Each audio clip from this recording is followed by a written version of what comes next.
solution, and then you'll have no issue at all. Okay. You've just got to find out what it is. I will do that.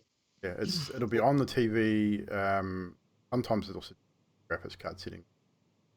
Okay, cool. It's kind of it's one of those things you sort of stick around with.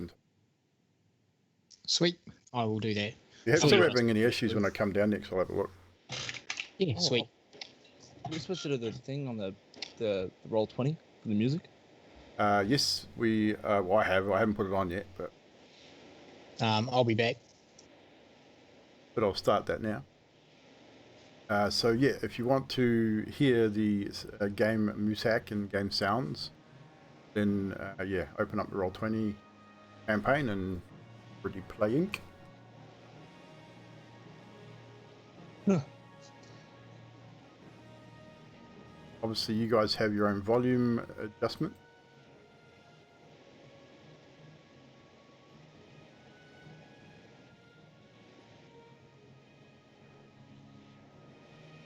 Bet you it's Trashy. Yep, Trashy's got his fan going. No, it was I just muted him. It's Trashy's fan. It's a 7th D&D player, Trashy's fan. Yep, it is 100%. But anywho, we are here for our Wednesday night Curse of Strahd campaign. Our homebrew campaign on Sunday night has concluded. We did our epilogue session last week. It went exceptionally well. We also did our Q&A all in the same thing, because our epilogue only went for about an hour, which is kind of what I expected. So we did a Q&A with the chat and the players. We talked about certain things across the campaign. Got some pretty cool questions. Again, very sad to see the end of that campaign, but also obviously kind of cool, because now we can move on to other things. The next Sunday night, guys and girls, those of you that are in the Skype call and in the chat that are involved in the Sanctum mini campaign, on the 28th, not this coming Sunday, but following, we will be doing a Session 0 off stream. Be in the Skype chat so that we can set up cameras and all that sort of stuff, goes through the table rules. Our GM will be going through any table rules that she wants to put in. Obviously, if we all agree, they'll go in. We'll discuss all that sort of stuff. Any character relationships and what stuff will come up as well. And then we will go forward from there. And the 7th, the following Sunday after that, will be our Session 1. So make sure if you are prepared. If you're not prepared to get prepared, you've got a couple of weeks. Roast and chicken, you are not available for the Sundays, are you? Look, I'm still gonna chat to work and see what I can do.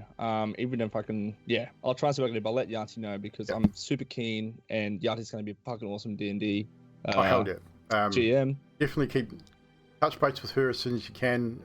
Find out, obviously, because we need to be able to set up a camera for you if you are, and obviously again need to be there for Session 0 for like character relationships and stuff. So. And I would love for my character to harass your character like no tomorrow. Oh, dude. Oh, that's cool, man. Sorry to hear that, bro. It's all good. Just carry on. Yeah, I mean, yeah, we knew it was coming. But again, condolences anyway. How's Della holding up? I haven't seen her. She's been at the hospital all day, so. Let us know when the funeral is, bro. We'll come down for it. So. Anywho, so. And obviously, once the mini campaign is concluded, we will be organising and preparing for our Vampire the Masquerade campaign also, which Baz will be GMing for storytelling. There is going to be a lot of preparation for that. I've already had a couple of people interested in being a part of that.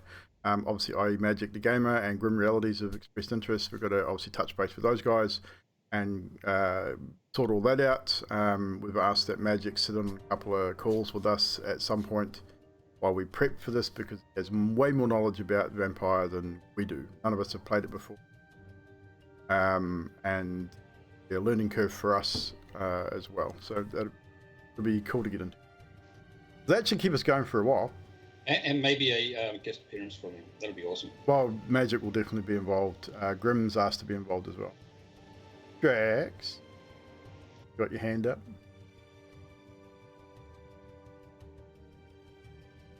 No, I'm good. I'm just screwing with my camera. Oh.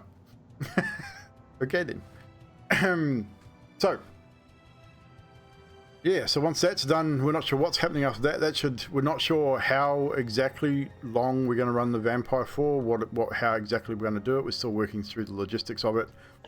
I'm thinking we're going to do a seasonal thing, 10 episodes per season, then we'll take a couple of weeks break, then we'll come back and do another 10 maybe. So it might be 30 or 40. It all depends on the story and how that progresses and sort of happens. And the characters. Well, characters will be the characters. I mean, we all might get killed. I mean, so it might be a short series if we all die very early. You never know. Depends on how nasty our storyteller is. I have heard he's an arsehole, so I don't like or an easy. anus. One of the two. I really don't like easy. Oh, except when it's my chicks, then they have to be easy. But otherwise, I don't like easy. Anywho, with that, we will get into tonight's recap from last week's Strahd episode. So last we left off, you had dealt with Lady Varkta and spoken to Father Lucian from St. Andrew's Church in regards to the woman and the bones you had discovered in the Lady Fiona Varkta's house. Next morning, you had an audience with the Baron and presented him with your discoveries and what he believed was enough proof to discredit the Varkta family, leading to the forfeit of any land or holdings. But after further discussion, eventually believing that the sons of Lady Varkta had no knowledge of their mother's activities, would be able to keep the family home, but most of the lands would be forfeit and returned to the people of Vallaki. On being given an official seal of the Baron Velikovich, you return to the house where you find and aid Father Lucian as he restores the young woman's memories somewhat. He is distraught and obviously exhausted, and you were asked to come back at a later date. Adok, retrieving a rather scorched feline from the library and a live one, much to Zadriel's dismay, with a bit of back and forward and a command spell used, the live cat was retrieved, but then ultimately killed by Zadriel as she threw it out the window. Returning to the inn thereafter with said ceased feline in tow, as you entered this site of a dripping, bloody dead cat in the inn of Wandanica, Martikov found it very unpleasant and yelled and screamed at Adok to remove himself and his dead cat from her establishment. Karnos, joining Adok, decided that they were going to cook said cat into a fine stew, which the rest of the party didn't seem overly interested in. The rest of you headed up to your room. Emilia excused herself, which was after time, and made her way back downstairs, but eventually headed off town in search for a familiar face, which she was unable to find. During that time, Zadriel and the others, you headed inside and spoke with Erwin, who informed you that the wine is starting to dry up, and he has asked your aid in investigating why and what could be caused. He marked on your map where the winery and the vineyard was located, and you agreed to help him. Ultimately, Emilia finds herself at the St. Andrew's Church, where she once again confides in Irina over mutual afflictions somewhat. The cat stew was a relative success. Both Karnos and Adok enjoying their creation. Skathis ultimately trying it, smell getting to him somewhat, and found it relatively pleasant. Bibble dunked a piece of bread and tried it. Wasn't his thing, but he at least tried it. Zadriel wasn't having a bar of it. She was not interested at all. But we now rejoin the story and our heroes as Emilia, you leave the St. Andrew's Church. The sun is starting to set. The rest of you are still back at the inn. I would imagine by this stage you're probably all headed upstairs, ready to turn in for the evening. But Emilia, we're starting the show with you as you head back towards the Blue Water Inn. Is there anything you wish to achieve in your journey back from the church to the inn in particular? It's a bit later than I'd hoped, but oh well.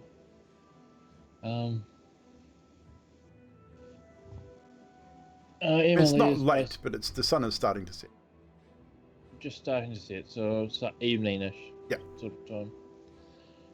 Okay then. Excellent. Emilia is going to. Is the city wall? Is it like a wall with a walkway on top of it, or is it just a wall? It's not like a fortress, not like a fort or a military style wall. So there's no guards roaming the top. It is wide enough you probably could walk on top of it, but it's not set up to be designed that way. So it's about it's probably about 5 or 10 feet thick. If you were able to get up there somehow, you could definitely walk across the top of it. But you're looking at 12 to 15 foot high walls. And like there's section with like round parapets somewhat, but they're not like hollowed out with steel. Top of them, it's just a wall. Alrighty. Town. Where in the town was the inn? Just out of question. The inn itself is Blue Water Inn is in the center of the town. Well, when I say town, it's bigger than a town but smaller than a city, so it's somewhere in between. Yeah. So we'll call it a city for argument's sake.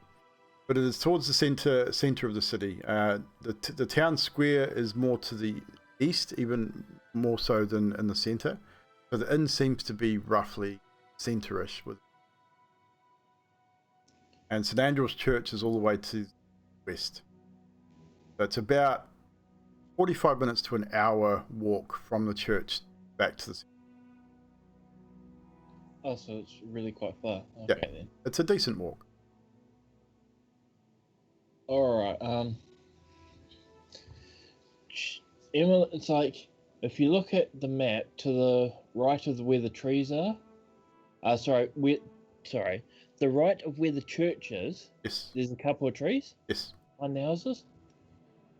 Yep. Emily is going to go to one of the trees, and she's going to sit down at the tree. Okay. She's basically going to look around, see if anyone's sort of watching her. Make a perception check. Oh, God. First roll of the night. 20, I don't know what time So of it'd day. the sun is starting to set, so I would say you would add your +2 to it. The sun it's set enough that you're not in direct sunlight, so you'll be a dirty 22. Dirty 22. Okay. So with that, there's a few people around, but you think that pretty sure that no one's really paying that much attention.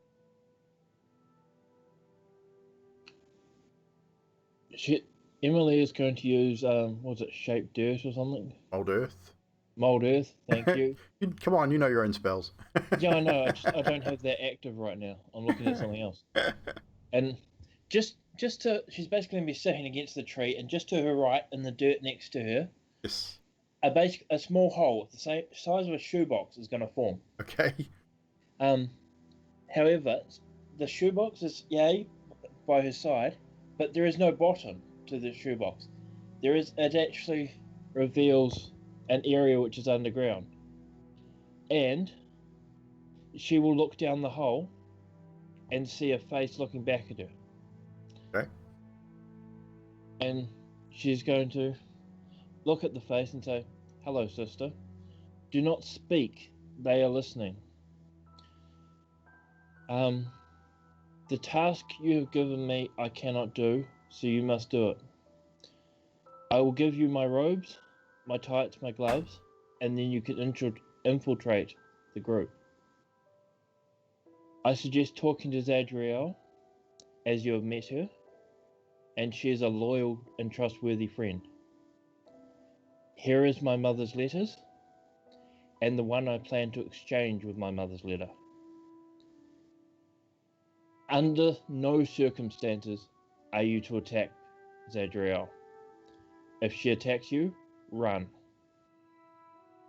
I say this not because I think she'll beat you outright.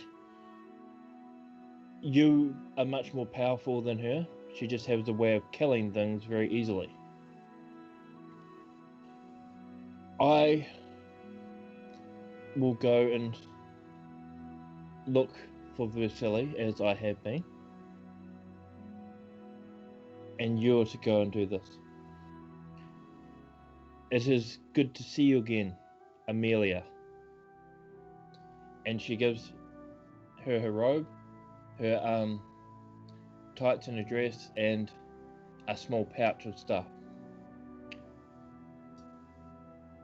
And then Amelia will dress and head back to the inn. Okay. And you can catch me when you get back to the inn. No worries. So head back over to the group at the inn at this stage. So back at the inn, you have, I would dare say, Adok and Karnos have had their fill of the wonderful stew that was created between them. The smell probably still hanging around in the room. Zadriel probably retching every 10 minutes anyway, knowing exactly what it is. Either that or she probably may have excused herself in the room. Probably sure. But you are all back at the inn. Sun is starting to set. You're not entirely sure where Emilia is. I don't think anyone actually checked her room. So as far as you're aware, she's still in her room.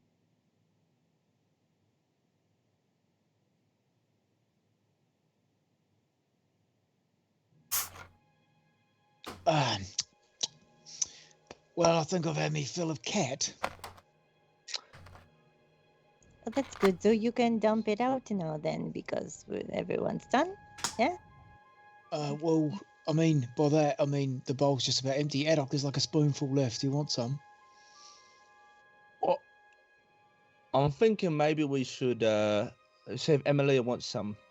Yeah, I mean everyone else has had some. Scafers has had some. Fibbles has had a try. Zadriel refuses to, which makes me very unhappy. Not bringing happiness to the world right now, are you, Paladin of Happiness? Your deity would be very, very upset with you. Going to work, a dog. Are you sure? I'm gonna pull out the book, the Octavio's book, and I'm gonna flip through it to see if I can see any sort of bard spells. You know, like that'll be suggestive or anything like that. No need to roll for it. Have a look. Have you got any spells in your arsenal that would do what you're wanting to do? So you spend a little time looking. Probably after about 10 or 15 minutes, you would be disgusted that you can't find anything. And you probably make a mental note that I'm going to make sure that when I learn some more bard spells, I need to figure out a way to control people better. It's alright, Adok. We can take the rest of the pot over to Emilia. There's not much left. There's like a spoon, maybe two. When I say spoon, I'm talking like a little ladle type spoon. What I'm confused about, she did run off before. It looked like she was about to vomit, but yet she can turn into a dog, wolf thing. and she eats all sorts of. I assume she eats all sorts of different things, but she wouldn't eat a cat. Aren't we supposed to be not letting each other go out alone? Oh no, Oh. she's not. I assume she's just in a room. Everyone's seen it, yeah. But that's that's what she was running to, right? To take a puke in like the chamber pod or something, I assume. Hmm. Well, you two can go and see if she is there. All right, you coming out? Well, with pleasure. Sweet. So we head through the door, knock on Emilia's door. Minute goes by, no response. Another couple of minutes you wait, still no response. She takes a long time to get dressed. 5 minutes, still no response. The soup is going cold, Adok.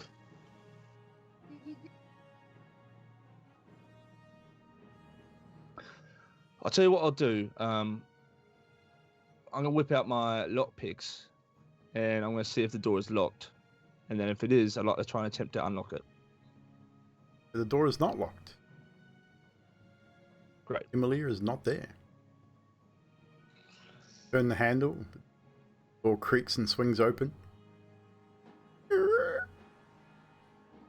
And you are both staring into an empty room. I guess she did not go to her room then, Adok. It's typical, right? How many times have we said to this young lass that she can't do this, and she keeps doing it every single bloody time? Maybe she's at a well. She done Probably fucking. she's probably gone outside to throw up. Yes, you're not there. I followed, didn't I? You didn't say that. I got it. I'll shut up then.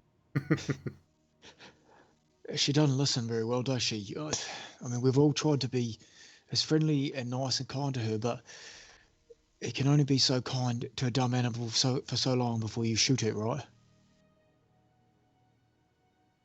What? You talking about shooting Emilia?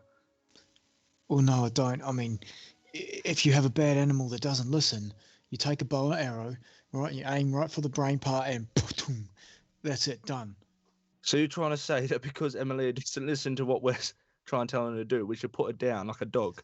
It's a, I don't.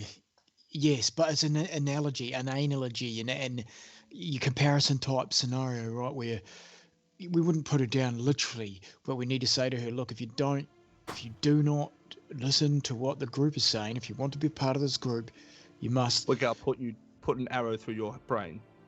Well, not literally. We're gonna let you go. You're gonna be off on your own forever. If you want to be on your own, then you can go on your own. Maybe we should talk to Zadriel. She might have a bit more sensibility about this. Maybe my methods aren't the best. Yeah, you think goblins are weird? I'm starting to think the other way. With that's a bit weird. At least we don't put arrows through our own kind's heads if they don't listen to us. I'm pretty sure you do. No, we're eating. It's different. Yeah, it's an animal thing, right? The lame animal gets treated badly by the other animals. Survival of the fittest. That's what I'm talking about. Survival of the fittest here. Right, I get what you're saying now. Yeah. I don't. I mean, if we have to put an arrow in the head, well, that's not my forte. I've got an axe, right? I've got a blowgun. Yeah, maybe Mr. Fibble can use his blundery, gunny trumpet thing. What did he call it? Debbie? No, Charlotte. Yeah, well, that's a good idea. Maybe we should bring that forward with Fibble, see what he says. Maybe he would like to shoot Emily in the head. I don't know. You can't just shoot her in the head. You have to give her another warning. It's like you got to warn her a couple of times that she's been unsafe, and then do the. But I mean, if that's the plan, it seems a little drastic, doesn't it? Really, Navy, when you talk about it out loud like that. Yeah, I know. That's what I was getting with what you're saying. That's why. Anyway, let's just go back to Sadriel and just see what she says about this. All right, yeah. So, after a few moments, or maybe 5 or 10 minutes of discussing what is going on, return back to the room and inform your party that Emilia is not in her room once again. So Emily is not in her room, and Once again. Karnos was saying that we should put a bullet through her head. It's not quite how I said it. That's exactly what he said. That's word for word what he said. Maybe he said she's that. Maybe she's gone outside to throw up. Like she looked like she was going to. Yeah, but we've been in here for quite some time. We were all sharing this bowl of cat stew, except for Zadriel. But generally, it took a lot of time to have this bowl of stew. She's been thrown up for that long. There's not much left of her, right? She's probably in the bar then. She's not supposed to go off on her own, Scafus. The point is, we all have said to her, hey, young lady, we're concerned for your health. This place is dangerous. Please don't anyone go off on their own. And she's done it again. Scafus, how would you deal with it if this was your problem? Hey, it is your problem. You're part of the group.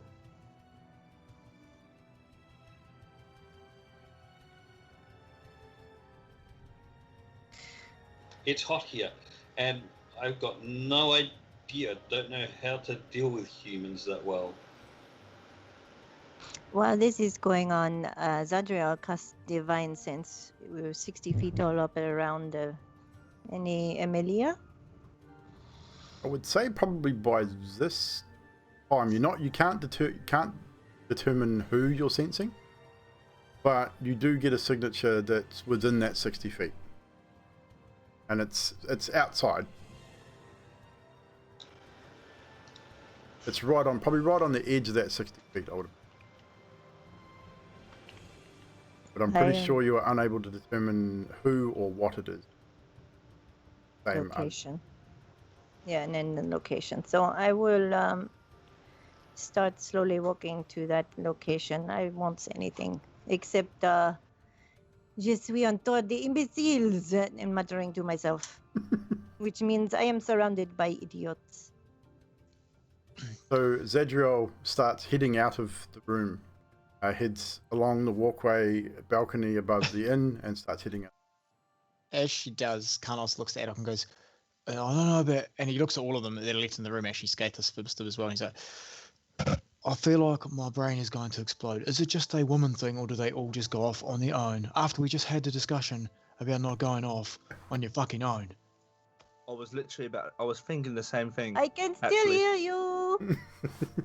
Well, then you Or should maybe take you- one of us with you. Well, maybe you should have come with me. And muttering more. I feel like we communicate really well as a team, as a whole. Did we have that discussion as well? With that, I start following Zatria, but at a distance. keeping a safe, out of slapping distance. Athos follows Zadriel. Out of Warhammer. Yes. Fibble, you know more about women than the rest of us, I think. You know more about Zadriel, at least. What the hell? She's strong-minded. She'll do what she wants to do, and there ain't nothing way to control her.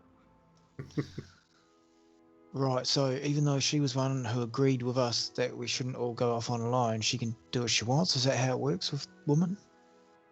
No. But what it's more of is she's leaving. She's the boss. We should follow her. All right, yeah, okay. So with that, you all eventually head out. I would say by this stage, how long does Divine Sense stay up for? Say? It does not say. Or is it It like does not say. I get I imagine it's like an echolocator. You concentrate on it, and then it gives you that sort of general direction, and you know it's within 60 feet. So you head outside as the rest of you do. By this stage, I would say Amelia has probably reached and has probably just breached the corner of the inn, heading towards the front door. And at this point, Amelia, you would see Zadriel and the others following, coming down the stairs area of the front of the inn. You guys, Zadriel, you would not recognize her as someone. Have you met? She hasn't met her specifically. No. So no one would know who this woman is, although she is dressed similarly to Emilia when you last saw her, wearing the same clothing. Drax, could you describe Amelia and what they see? When Amelia sees the party, sees all of them, Yep. she'll remove her hood, and she has long black hair. She has no ginger hair at all. She has scars on her face. She has one through her left eye, if you imagine like the crow, how he's got the black line through it. And she has a scar across her forehead, which matches the fringe of her hair. As if it's cut her across the forehead and cut her hair at the same time. Her face is somewhat similar to Emilia's, but she doesn't have freckles. She's obviously wearing makeup. Her robes are obviously Emilia's. Her gloves and her legs, you will recognise from when you last saw her wearing gloves and legs, but she hasn't worn them in a few days now. And other than that, yeah. Does Amelia approach the group? Amelia will go into the inn. So Zadriel, I would imagine that your sense of things is that you would probably be interested at the signature that you picked up, and Amelia isn't there, but this person, that general direction. I would imagine you'd probably even go to the corner of the building just to double check. If you do, I need a perception check from you. Alright, I will give perception. 18. As you sort of, probably a little confused at this point, move to the corner of the building, look around and sort of look in the general direction of where you got the divine sense from, and you see a few other people, but you don't notice Emilia there anywhere. You don't notice anyone out of the ordinary sort of in the area. I mean, it's starting to just get dark now, so it's probably a little difficult to see further out, but I would imagine at this point you're probably a little confused. And it was the same undead signature? Or fiend? Or, okay. It's the same feeling you got from Emilia the last time. Did you all see that woman in Emilia's clothing? She is the ping I've got of the undead, like Emilia, but she did not recognize us. I believe I did. It's really odd. We already know that she can like change herself, so maybe she can change her face or something. Do you have holy water on you? Me, yeah. Well, I got holy oil, and now I can set her on fire. Yeah, that's a little drastic. I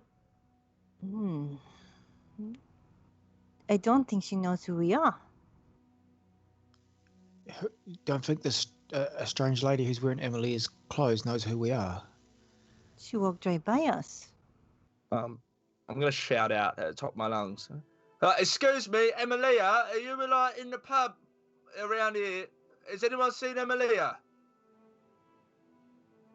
I would say that the people on inside probably wouldn't hear much of what you say, even though you're yelling it, it'd still be quite muffled. Going from exterior to interior, generally not many windows open this time of night as it is overcast and drizzly. So you probably don't get a lot of response.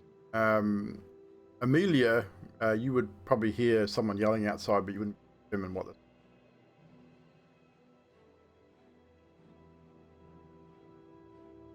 Hang on. What? Do you think she is in danger or something, and this woman's taken her? How many people have the same clothes? Wait. Yeah, what if she's been mugged? Wait. Remember that conversation that we had, that she had that thing inside her that if it comes out, it's going to destroy everything. She's like evil. What if this is the thing? What if this has happened? What if she's now the evil thing? What if we should kill her? Well, maybe What she if we got some literally- and it's released and this is normal, Amelia. Right. Escapists. I feel like Encarnos, we should probably... Scapus is going to start walking into the inn to confront this Emilia lookalike. Wanna be Yeah. So If this is the Skathis beast, just be moves. careful. Skathis, without saying a word, heads for the door. Fibble, What is I feel everyone like- else doing? Fibble, I feel like we may have to shoot her in the head. Just be ready. Maybe touch. Well, no, you can't touch your holy water because even if it is Emilia, it'd burn anyway. So As soon as Addox says about her being the beast and Skathis moves, Karnas is right behind. He's just going, Zadriel, is this the time to put her down? probably not Emilia at the end. We've just cooked the cat, and maybe we should lure her away or something. I mean, we have advantage. She does not know who we are yet, so. Okay, following. The rest of you follow. Yep. Yeah, Okay. I'm going to walk into the pub. And as soon as I do, I'd like to do something that's all right. Skathis would be the first to enter. We'll just go through the list here. There'll be Skathis, Karnos directly after. Karnos would wait for Zadriel to leave. Okay, so Skathis is headed forward first. Zadriel, Karnos, then Fibble and Addoc, sort of bringing up the rear. So Just again, to there is a few push in. people. Yes. When Amelia enters the inn, she's going to draw out the 3 letters she has. Yep. She's going to walk over to the fireplace, an open fireplace. Yep. The I think- letter. I'm pretty sure there is one there, from memory. I'm pretty sure there is too. I'm pretty sure there is. We'll go with it. We'll say there is. The letter that Emilia wrote that has Karnos Lurth written across the front of it will go straight into the fireplace. One second, I will confirm. Fireplace? No, there is no fireplace. Not in the main bar. Oh shit. Have to move through into the kitchen area. Not be allowed to. Unfortunately, there is no Hush fireplace. trash. Emilia, shit. Amelia will move to a corner, and she'll place the letter which has got Karnos' name in her hand, and use produce fire, and burn the letter herself in her hand. There are candles on the table, so you could probably go that way. Fine, I'll burn it on one of them then. Yeah, if you use the Either produce way, it gets flame, burnt. if you use the produce flame, you're likely to draw attention of the other patrons in the place, which could be negative. So She'll go to a table on her own, and she'll burn the letter on the table, trying to be stealthy. She'll open one of the other letters, or she'll open both of the other 2 letters, and flip to the second page. And on one of the letters, she'll rip off the bottom part of the letter and burn that. Okay. And then she'll fold them up and put them back in her robes. And I'm sure that by this time the others will be heading in. yeah, I'd say by the time you've burnt the first letter and probably succeeded on the burning of the bottom of the second, Skathis is probably in far. So Skathis, you'll need a perception check to see if you can determine where she is. Leah has moved to a far corner on her own. Amelia. Why do you have to choose similar names, man? I've been Yeah, I calling it that know. the whole damn time. 15. About a minute or so, you sort of scan the room, and eventually you do spot the dark-haired woman. I'm not even going to call you by name now. You fucked. With that, do I notice her putting letters away or something? You probably see her putting something back into her robe. I doubt you'd be able to determine from this distance what it is. That's fair enough. Because you're about probably 30 to 35 feet from where she's currently sitting. I'll start walking up to her. With that, Zadriel, Karnos, the rest of you follow in. Addoc, you wanted to do something the moment you entered the inn. I did. Again, still having Rictavio's book on bards. I'm going to open it up, and I'm going to mutter Mektuk, and I'm going to point in the general direction of the pub, and I'm just going to send message. And I'm going to go, Emilia, are you in here? If you're a beast, let us know. If you're evil, we have to kill you. You can reply. Emilia, you would receive this message, I would imagine. Whether you reply or not is up to you. All you'll hear, not a beast. And that is all you'll hear. Yeah, you get the message back quietly, not a beast. Right, gang, she's in here. I don't know where, somewhere, but she's in here. Scapers, you see anything? I just see the person that I want to talk to over there. Do you all Amelia, head in? Amelia will probably see everyone heading in because She'll be she looking did for see them. them at the door, She'll be looking for them. You will see them approach. and she's going to stand up and walk towards them. So if you are all walking towards her, and she is walking towards you, you would probably meet at one of the round tables center of the inn, where you have all seated yourselves before. Who speaks first? Where did you get those clothes? Guess it answers that question. What's the order coming in? Sorry. Gathis is at the front, followed up Zadriel, Karnos, Sybil, and Adok. So they're kind of bunched together by now. She'll walk to Zadriel, ignore whoever's at the front, Gathis,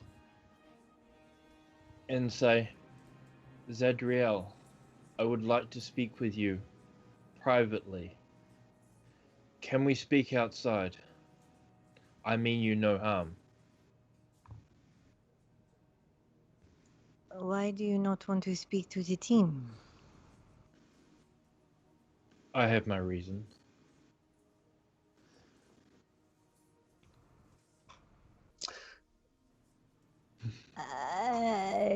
Jump in, don't- Adok, if you want to jump in. I was just going to say, can I hear this? You all can hear it. She's walked Great. directly up to Zadriel. You're all relatively grouped. She's ignored, Great. probably pushed past Gathis a little bit. Gathis would have turned to see what was going on. You're all within vocal. Within earshot. Earshot. Conversation. Fantastic. I'm going to be giving side eyes to Scapus, Karnos, and Fibble.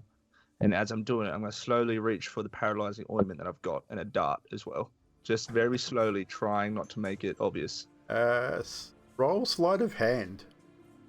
Emilia, roll perception. Amelia, god damn it. Amelia, roll perception versus sleight of hand. Amelia, you're not aware of Adok's move. Oh, correct. Actually, no, you wouldn't. No, I should be. One tire, because I got +2. Does Amelia have +2? Technically. So you'd see him moving, but you're probably not sure what. Making weird moves. But you're kind of focused on at this point. Are Amelia's hands up or down? Just down, just at her sides. Zone of Truth, make a charisma saving throw. Everyone, 16. Gotta beat. Everyone would be in range. If you choose to automatically fail, you can do so. Yeah, Karnos wouldn't. No, he You wouldn't be would fighting it. definitely feel the Zone of Truth being cast, so if you wish to try and resist. Adok with a 16, so I believe that's a pass. Amelia. It's Ah. Amelia. It's Get going it to get right. old quickly. Amelia is going to automatically fail. Okay, so Amelia does not make the save, so she has to tell the truth. Do you Jesus, do you make the save? Bibblestib. And Karnos. So only Adok was the one that tried to resist the spell and does so. So Adok, you do not have to tell the truth. Everyone else does. I go with you. Do you mean me harm? I have orders not to harm you. Orders from who? Emilia. Ah, shit. This is going to get old quickly. It's gonna get a bit crazy, but yeah, we'll carry on. Emily and you are not the same person. She is my sister. Wow, but damn it, that's complicated. Yeah, I would say I that probably can't say that is not the truth. So you would have to try something. Look, we have the same mother. That works. We have the same father. Don't meta game. Stop it.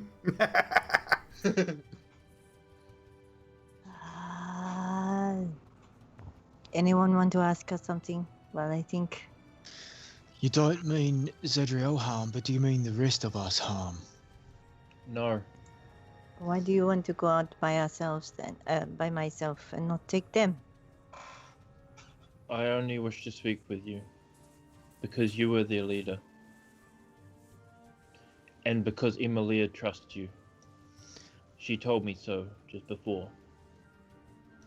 Why are you wearing Emilia's clothes? If I had planned that if you were in your bedroom to not reveal myself to you under the guise that you would think that I was her. You don't look like her. You look nothing like your sister. So why would you think that we would think you were your sister? When my head is covered with my hood, you cannot see what makes us different. Where is Emilia now? She was hunting for Vasily and for what is in his pants. Then why does she need a replacement? I have letters to deliver that she does not want to deliver. Letters for the group. Letters she is afraid to deliver. That is for the group. For our group? Letters for you, the leader. Hence, I want to talk to you alone. How long does Zone of Truth stay out for? 10 minutes, something. Pretty sure it's 10. Something You know it well. Yeah, I'm pretty sure it's 10 minutes. Making sure. It is It's 10 a minutes. while, yeah.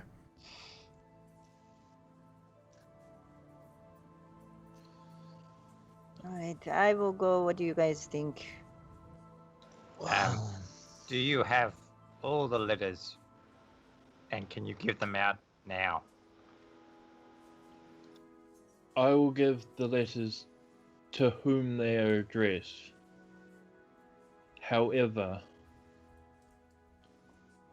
you shouldn't take their contents too literally. Hence, I need to explain them to your leader. You still didn't answer, do you have all the letters? Yes, I have the letters. All of them. Yes, all the letters. Because she's written a lot of letters. These letters...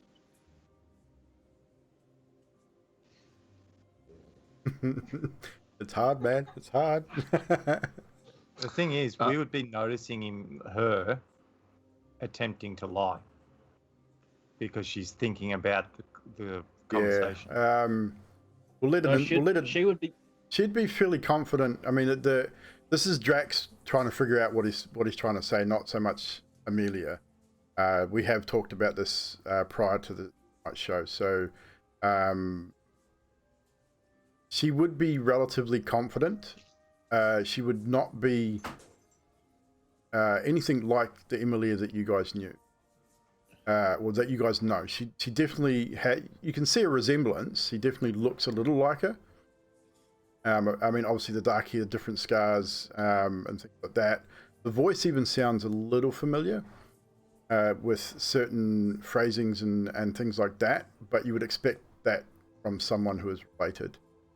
But I will set a DC on an insight check if you think that Fibble would be suspicious. If it's Adam that's suspicious, then don't make the roll.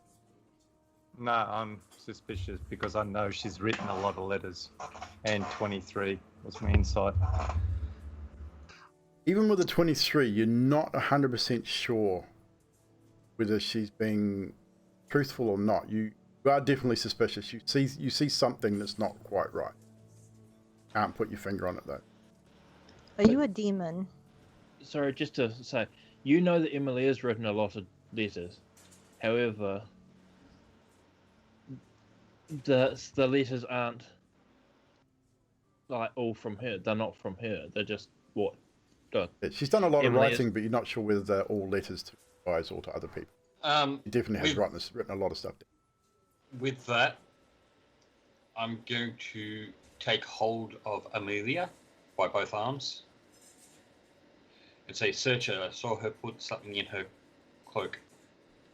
Strength versus strength. Emily won't resist. Won't resist. So you, Amelia. Skathis, Fuck it. Amelia, You do it to yourself. as Skathis reach out and you grab her by her arms, you feel no resistance. Whilst this is going on, Adot would like to walk up to Zadriel and pass Zadriel the paralyzing dart. If you're going to Slowly try and do grab it it. stealthily, sleight of hand from Doc. Natural 20. I would say that Amelia is not I'm hoping aware. for a 1. Amelia is definitely not aware that you have passed something to Zadriel. So Skathis now has a hold of Amelia. Is anyone going to attempt to search her? I'm just asking, are you a demon and are you a fiend while someone else does the searching? I am not a demon. My letters are in my pocket in my cloak. You can take them. One is marked for Carnos Lurth and is quite an old letter. The other is marked for Zadriel and Carnos Lurth. And you can take them if you will. I had planned to give them to you anyway. Alright, I'll take them and I will go and talk to you. If anyone has anything else to ask, no? So you want me to let her go then? Yes. I just got what? What? What were you saying? She's just what? She's just one woman and there is many of us. We are starting to get a few looks from the other patrons. There are no guards in the inn tonight, so guard. But people are noticing the conversation starting to little. Even Erwin sort of overlook. Should I call down guard? Should I not? He's sort of, you can see he's mulling over a kind of, sort of deciding on what. Maybe we should all go outside and then keep within eye shot. If you guys want to talk, we can get without it, earshot, but just keep within visual distance in case anything fishy goes on. And Carlos looks at Amelia. Yeah, I escort Amelia out. Do you resist, Amelia? Just, Oh, I walk with him Just- freely. just take him to her room, Amelia's room. And then we can stand outside of the room. Yeah, that's sensible. So Skathis then escorts towards Amelia's room and not resist. Will eventually make your way there. You put Amelia into Amelia's room. Zadriel follows through. You close behind you. The rest of you wait outside. Now just Zadriel and Amelia. Amelia's room. Zone of Truth probably is still up by maybe 4 or 5 minutes. What's the distance on it? It's only like 10 feet, isn't it? I don't think it follows. Depends on who she does it? cast it on. If you cast it on a person, it would remain with that person. Yeah, I cast it on her. Okay, sweet. Not a would- problem. Remain with Um, Amelia. Gentlemen, should we go 2 outside just in case she tries to jump out the window and 2 by the door in case she comes out the door? I feel like that's a good No. idea. If she jumps out the window, let her go. All right. Okay. We're just there if she makes a swing at Zedriel to even the odds. Right, we will over momentarily to 2 women in the room.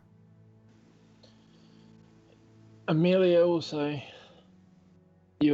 this is not necessary. I will not attack you.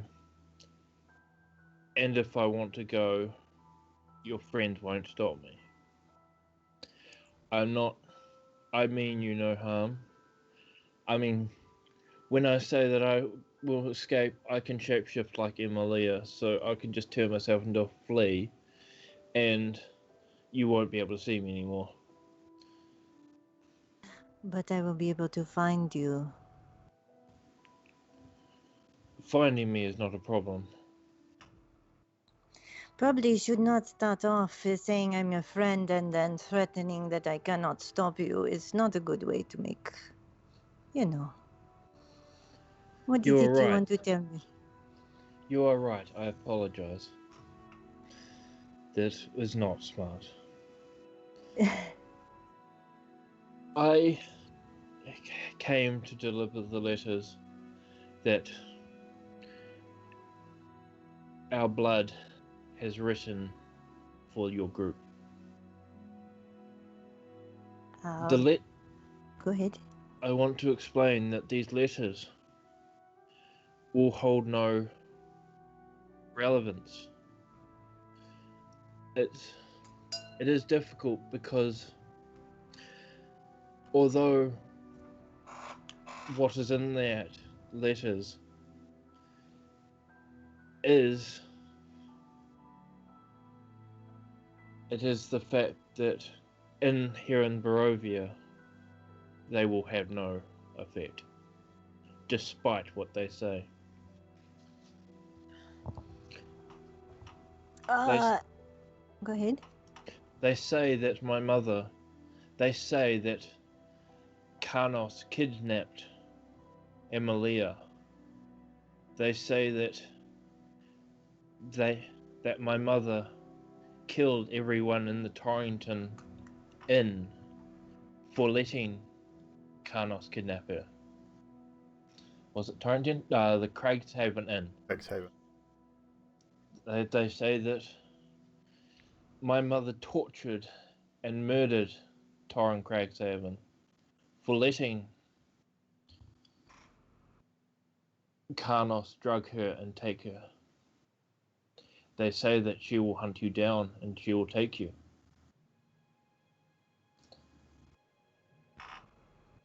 She will not venture into Strahd's lands. For reasons... Fuck, this is difficult.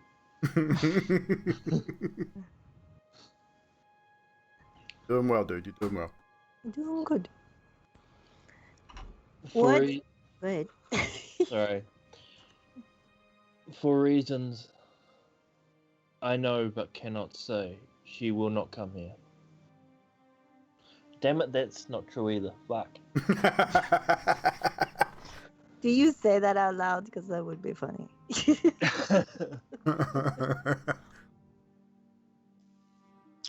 The zone of truth doesn't mean you have to spill your guts. It just means Yeah, you can be as truthful as you no, can. let you us just spill you our can be as guts. No. truthful as you can without telling a direct lie. That's basically what it is. So you can circumvent the truth. Cannot say. Yeah. But as long as you don't tell a direct lie, I think you're okay. Okay. Basically, what I've said is what's written in the letter, so it doesn't matter. And that's truth. I mean, if it's written down, that's what's in the letter. So that's truthful, regardless of whether if the contents of the letter itself is a lie. It doesn't matter as long as you are telling Zadriel what contents. That's the truth. Yeah. So the first letter that was supposed to be given to Karnos immediately after she was kidnapped was written out of pure hatred. It said that she must be returned immediately. Emilia wrote a letter with the intention of replacing the letter from her mother in order to swap the letters out. But she was afraid of what it would mean for the group.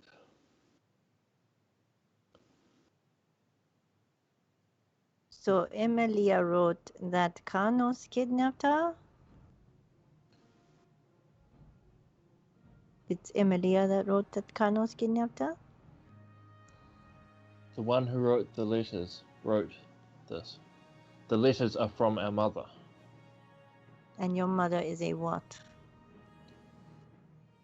Queen. A queen what? She is the ruler of the Seventh Kingdom. Is she a demon, a werewolf, a human? What do we have to deal with here? What she is does not matter, as she will not venture into these lands. For whatever reason, she will not enter Strahd's lands. I would say by this time you've probably got about a minute left on the truth bubble. You here too. Are you or Emilia or anyone else going to kill any of us, or are you asking for help? I know that Emilia left of her own accord. She is stupid in that manner. She is a fool. And she knows it. She makes rash decisions. And she is weak. And she knows it. That thing that is inside her taints her. She uses all of her strength to fight it because she is afraid of what she is going to become. And why are you undead? I am the blood of my family. I have endured the same thing. Are you a vampire?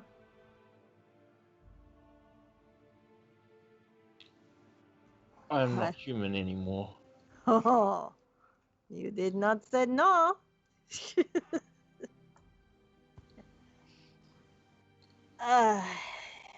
10 seconds. I do not wish to tell you what I am, as you are a paladin, and if you hurt me, it will hurt Emilia greatly. I would say that is where the zone of truth. Emilia is not a threat to you. I had wished to say that under your spell, as you would know that was to be true, which pissed me off because I forgot about it. All good. Emilia has told me that you're a trustworthy and loyal friend. These are words that Emilia would not know, because she has been betrayed by everyone she has ever met. And that is another thing I also meant to say in Zone of Truth, which fucks me off. But, oh well. Don't stress about it, dude. Just carry on.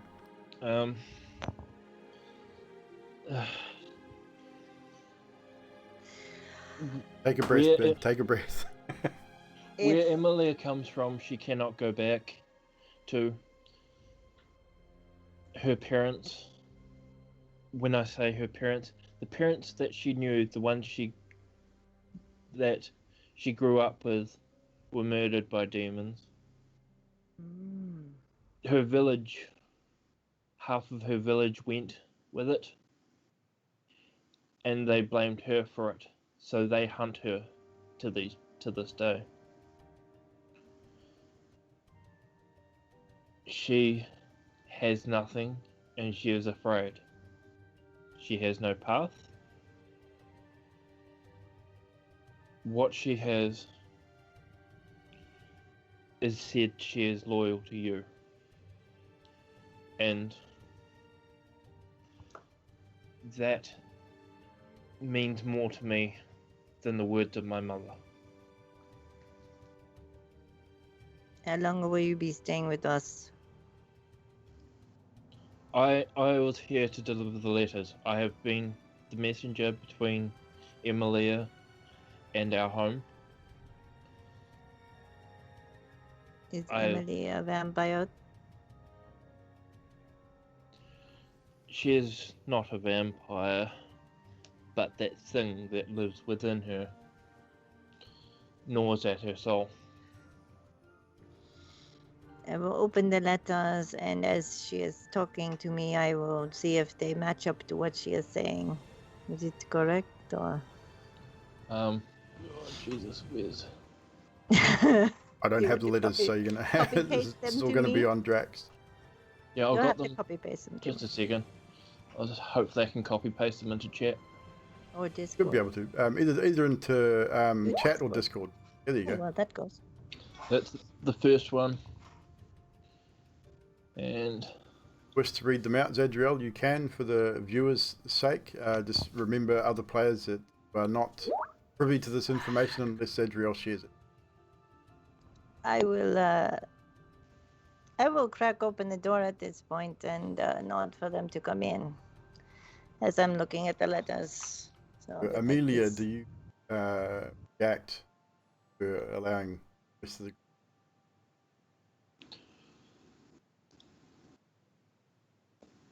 no. Because I'm still skeptical. And then I will wow, these are letters. Okay, I will read the letters as they are coming in if they choose to come in. Everyone choose to come in. Yeah. Of course, it's You getting have- juicy. Carlos We've been listening at the door.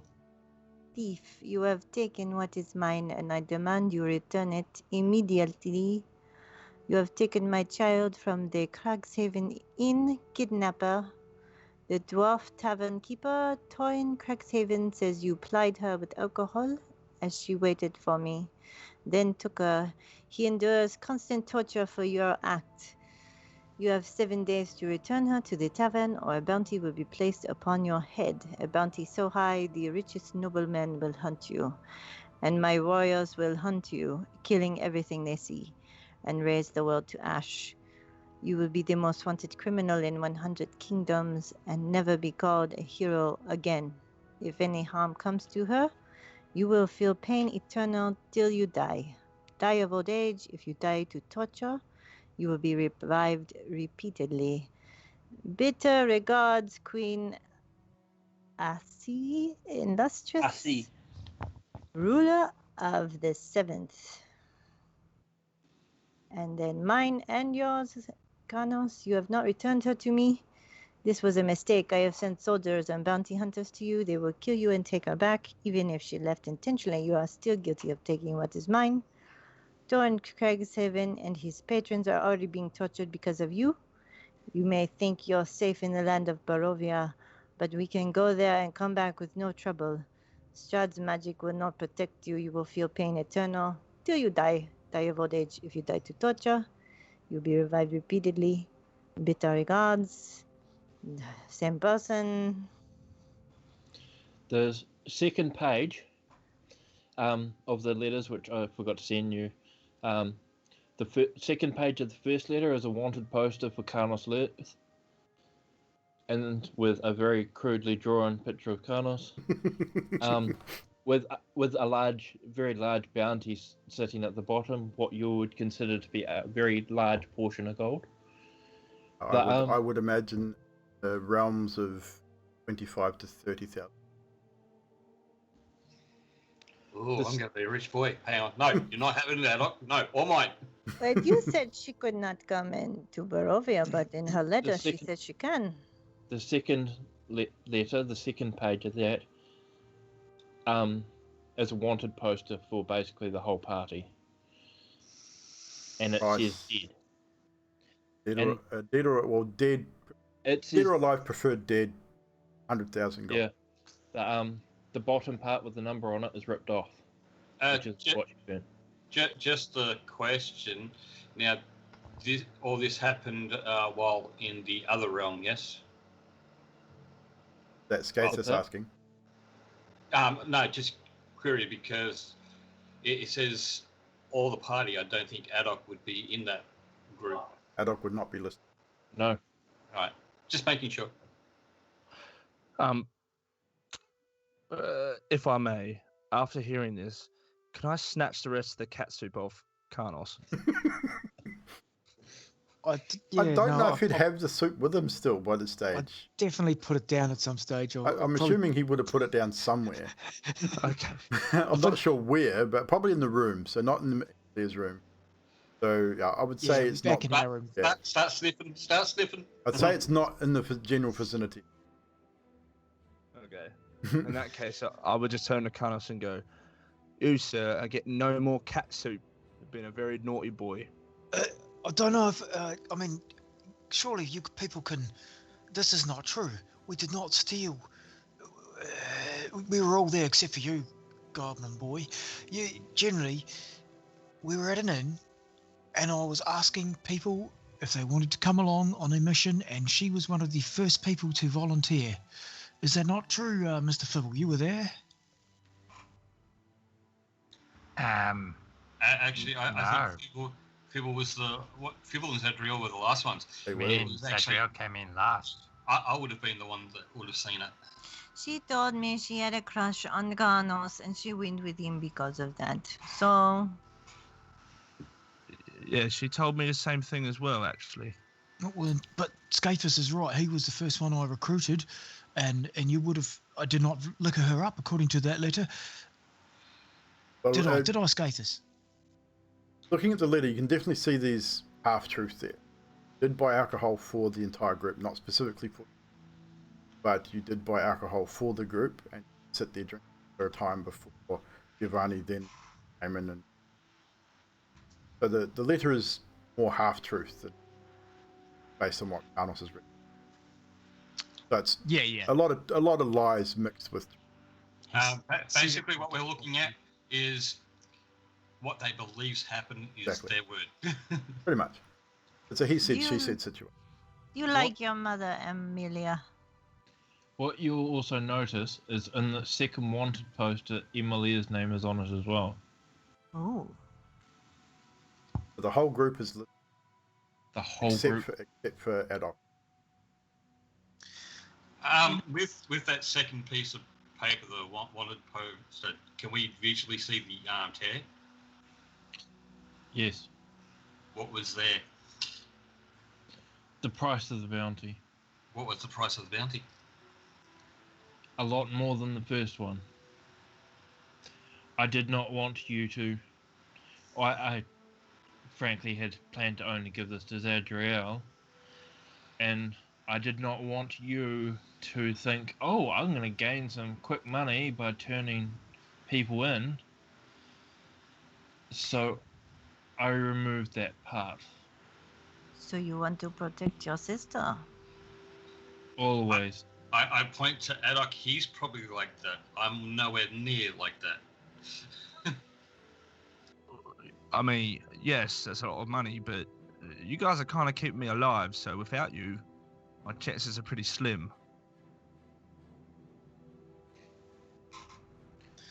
I know that Emilia came with you because she had a crush on Karnos. Trying to explain this to my mother is a very difficult thing. It's like trying to push a hippopotamus up a hill. God So- damn. So we can expect Hippolo. it to be. Awesome. Hippolo. So are we expecting someone to be hunting us now? Is that what you're saying, what is your name, lady? Amelia. Well, that's fucking confusing, isn't it? Let's just say that my mother is not brilliant on the words, on the name game. So we're expecting people to be hunting us here in Barovia as well as the initial problems we currently have. As I was saying to Zadriel, they will not venture into Strahd's grounds. I do not know the reason why my mother does not like Strahd, but she does not trust him, and she is his enemy. This creates a huge problem, and Carlos is ignoring Amelia now and looking at the group. If we do what we're supposed to do and actually get out of Barovia, this place, this rainy hole, we will be hunted when we go back to where it is we came frometh. Well, you lot will be hunted. I'll be fine. So, Frankly, I would rather lure her here and kill the queen bitch here and get it over with. You know? I like that thinking. It's also another question, though. That's kind of, I don't mean to be rude, but No, you can't have the bounty. No. No, that's not what I'm saying. Amelia, or Emilia, whatever your name is, or Amelia. Where's Emilia? She is off looting, looking for Poontang. She's looting Vasily. So you're not the same. What? Do you also have a demon? My demon is gone. It is. Oh. That's why you have black hair, right? Oh, because she's got a thigh. Ah, I get it. No, I'm just. I don't mean to be a bit over curious, but Emilia can change into a wolf. So who's not saying that this is Emilia just changing into somebody else? You know, like, for example, I'm not going crazy. Like, I show you, and then I cast disguise self on myself and change my image to look like a human, or similar to Fibbles. Yeah, because you can't really change your height and everything, can you? Yeah, so they're gonna make a foot shorter or a foot higher. He's a 4 foot human. Yeah. But you see what I mean? Human. More of a dwarf. Yeah, 4 foot human dwarf thing. You see what I mean? I mean, I don't mean to be skeptical here, but I'm just thinking about the entire situation, and we're dealing with this, and you're trying to say that you're this Amelia, you're a sister, but yet who can get into these lands? Barovia, like, who can just walk in? How'd you get here? There are different ways of moving in and out of this place. Fuck. No. Adoc's right, and Carlos is pointing right at it. I think this crazy bitch is schizophrenic. What? It's a mental condition, mostly found in the feminine species. They say that if you go to see a doctor about it, you can generally get it fixed. It's a lot of electrotherapy. It's a freeniac. Oh, it's kind of like your black eye disorder, and I punch him in the face.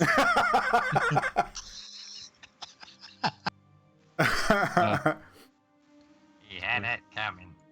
Amelia says, "What's electrotherapy? What's electricity?" 7 damage. Holy shit. Oh, what did she roll? Awesome. Yeah, 17 to hit. Does that hit? Nah, not with my shield. I'd say he probably moves. I wouldn't have my shield in hand. No, it'd be on your back. So, yeah, so I'll just double check. That gives me. Should hit me then. So okay, 7 so damage. 7 bludgeoning damage. Zadriel socks you in the eye. And Carlos, he just takes it. Drax, I sent you a quick message. By electrotherapy, electricity. I've seen it somewhere before. Mages can do it. He's still rubbing his face. She could probably do it. And he points at Zadriel. And then there's this windy thing I've seen Maybe Fuck, artificial guys can do Okay. it. With I get it. Carry on. Sorry, wrong thing. you artificial guys. You make a windy handle thing. It creates sparks and makes it like a lightning energy go through a creature, a person. If you do that enough, it can make their minds that are like triplicate or duplicate or quadricate or centicate. It can take those away and just bring them back to their normal thing. You know, what I'm trying to say is, if you shock her nearly to death, you can get rid of the extra minds if she's schizophrenic. So, wait a minute. Is this how we can fix you? Fix me from what? I'm not a schizophrenic. Like I said, it's a feminine-based thing. It doesn't happen to dudes. Much like your eye disorder. So tempted. I'm really tempted. Now, is this Michelle or is this Zadriel? I'm really tempted. Okay, I'm gonna divine sense again once the DM's ready. second. But Right, but I just don't. I mean, that could be the case, but if we just think about this for a second, we take about what we know about who the fuck you are. So if we just take out, she's got an evil thing inside her. We already know that this place can play mind tricks on us all. We already know that there's like a centuries-old vampire that's pretty pissed off with us, yeah? And then we throw in that this one's saying other stuff about and walking off by herself. Like, we don't really know what's going on with you. I'm sorry, but what is happening right now? How did you get here? I walked here. And can we get out of here the way you came? Oh. Oh, why not? why? It is something in our blood. Anyway. No, not anyway. Definitely not anyway. You're not getting out of this. You can't just walk into this place. Plane shifting. She That's reaches what I across and tries to touch Carnos's face. If you choose to stop her, that's up to you. Is she reaching quickly? Is she reaching Just slowly. Karna's got another one. Carnos will back away. He doesn't trust you. She'll put her hand on his knee if he's able. I'd say everyone's standing. Okay, sweet as. I'd assume people are sitting. Now, it's not a big room. If she reaches for me, slow or not, I'm taking out my axe and shield.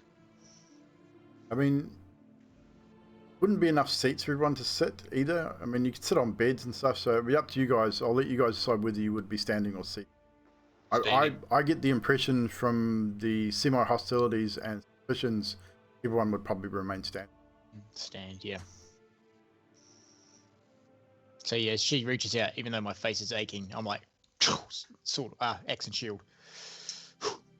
Carnos steps back into defensive. I stand ready. I mean, you no harm. I was just trying to heal your wound. I understand the skepticism. I will let Zadriel heal the damage she has done. Or Yeah. Time Go. may heal that. Go walk. Right to now, the- I'm not sure Oh. if she wants to. Oh, and I'm casting Divine Sense because, and it says Okay. until my next turn, by the way. But Okay, so it's generally okay. So it's Celestial, Fiend, or Undead. I want to see if Fiend is in there. you're specifically concentrating on Fiend. Well, Fiend or Undead or both. So I mean, it'll show up all, but It'll show up all if it's there, but if you want to specifically concentrate on one particular signature, it would definitely come up as being stronger than the others. But do not sense fiendish presence. okay, just Undead. Just the undead presence. Adult is still racking his brain and he's sitting there going, wait, hang on, let me get this straight. So, you're saying that you're a different person. What's your name? My name is Amelia. You're saying that you're different, you're not the same person. I am Emilia's sister. Okay, well, I'm going to call that as a lie because, and I'm going to pull out Rick Tavio's Book. book on bars. I'll be like, see this spell right here? The one that says Mektuk, which is also like message, right? It says that I can cast this spell if I'm familiar with the person. Now, if you're really a sister, I wouldn't be able to send this to you, but yet I sent it to you before and you reply back. So that means you're the same person. What's going on? Kanos, unsheath your axe, get it ready. I'll raise it higher or something. Yeah, maybe you just shock her with your electricity. And I then didn't receive a message from you.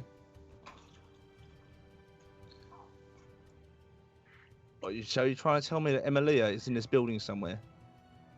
She might be. Can I roll to see if she's telling the truth? But I didn't pick up any other signatures, did I? Natural 20 minus 1, 19. you are definitely getting a sense of deception from. No, I'm sorry. I know a liar when I see one, and telling you guys she's not telling the truth, whoever you are. You've got some issue with you. I don't like it. Zadriel, Jabba. Zadriel is by the window, though.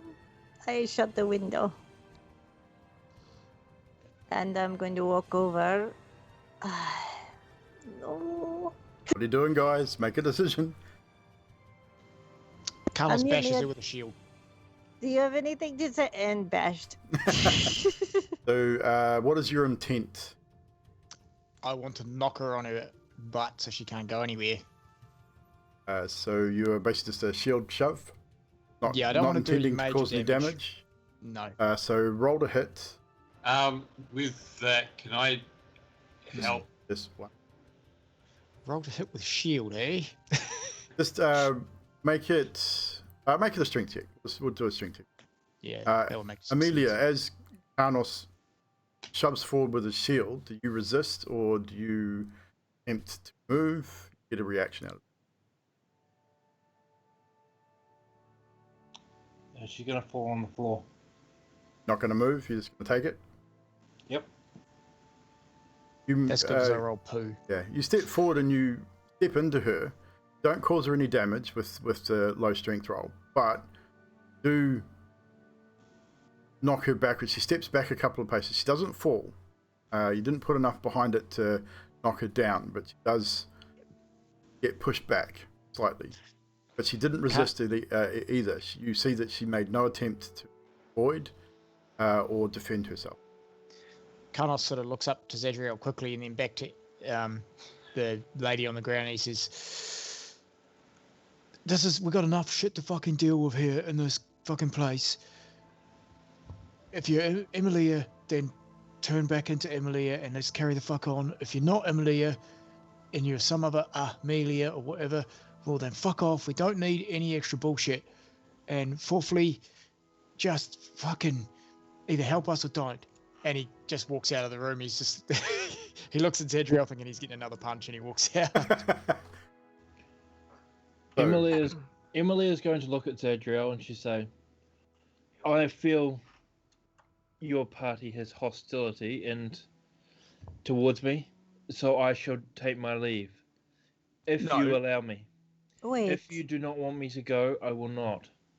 But I leave this up to you. I will need to go soon. My mother will miss my presence. Do you want us to save your sister? Why are you here? Do you want us to save her? Do you want us to bring her back? You could take her with you. I wish my sister to stay here. She is unsafe with my mother. My mother does not want Emilia. She intends to kill Emilia and take the demon from her. The demon is all my mother wants. Okay, so if I get this demon out of her, then you will be happy and the mother will not bother us, yeah? If the demon goes from her, my mother will have no reason to come after you. No value at all. That is all she wants.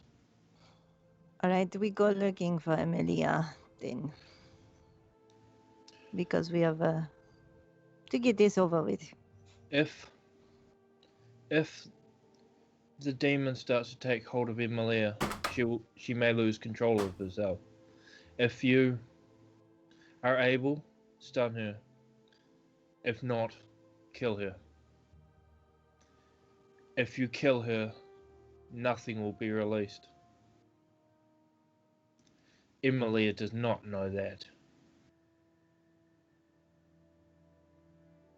But you want us to save her, but you want us to kill her. I don't want my mother to have what is inside her. But I must take my leave. What is inside her?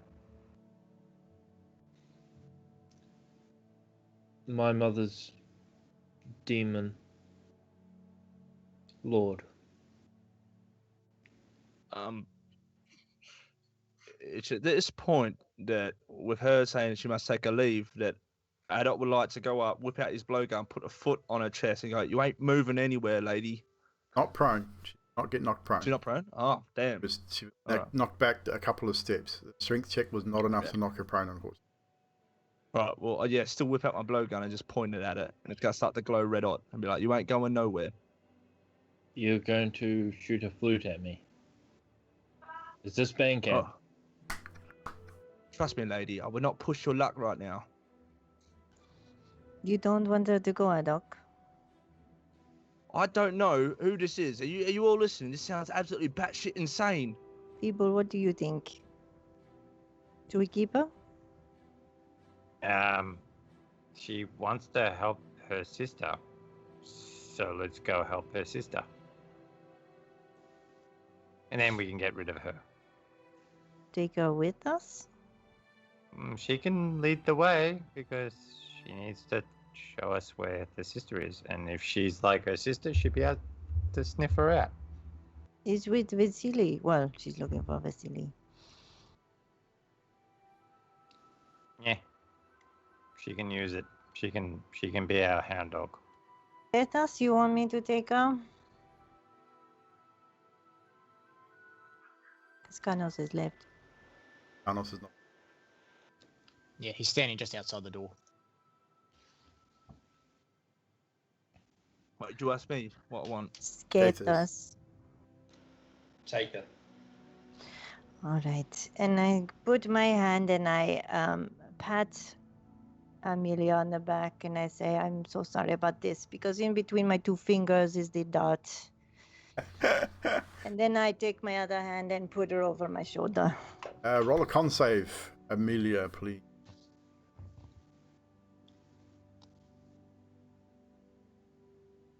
19. That would be a success. The paralytic agent that is on the dart initially takes effect and then doesn't hold. So you initially feel that effect of paralyzation come over you, but then you feel it as Sadriel goes to pick you up. Do you resist? No. You pretend to be paralyzed. Yes. And we're going to take a short break about there, because that's a good place to take a break. We'll be right back, guys.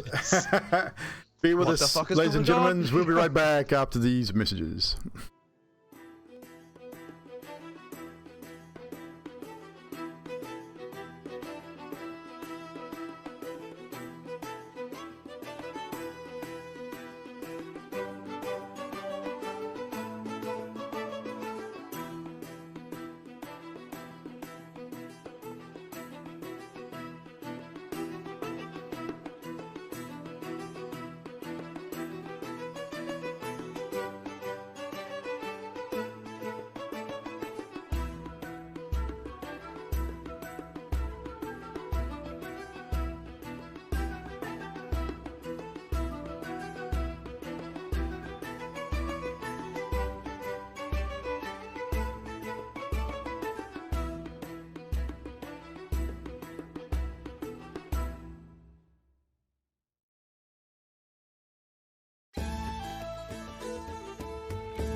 the show. We are back, ladies and germs.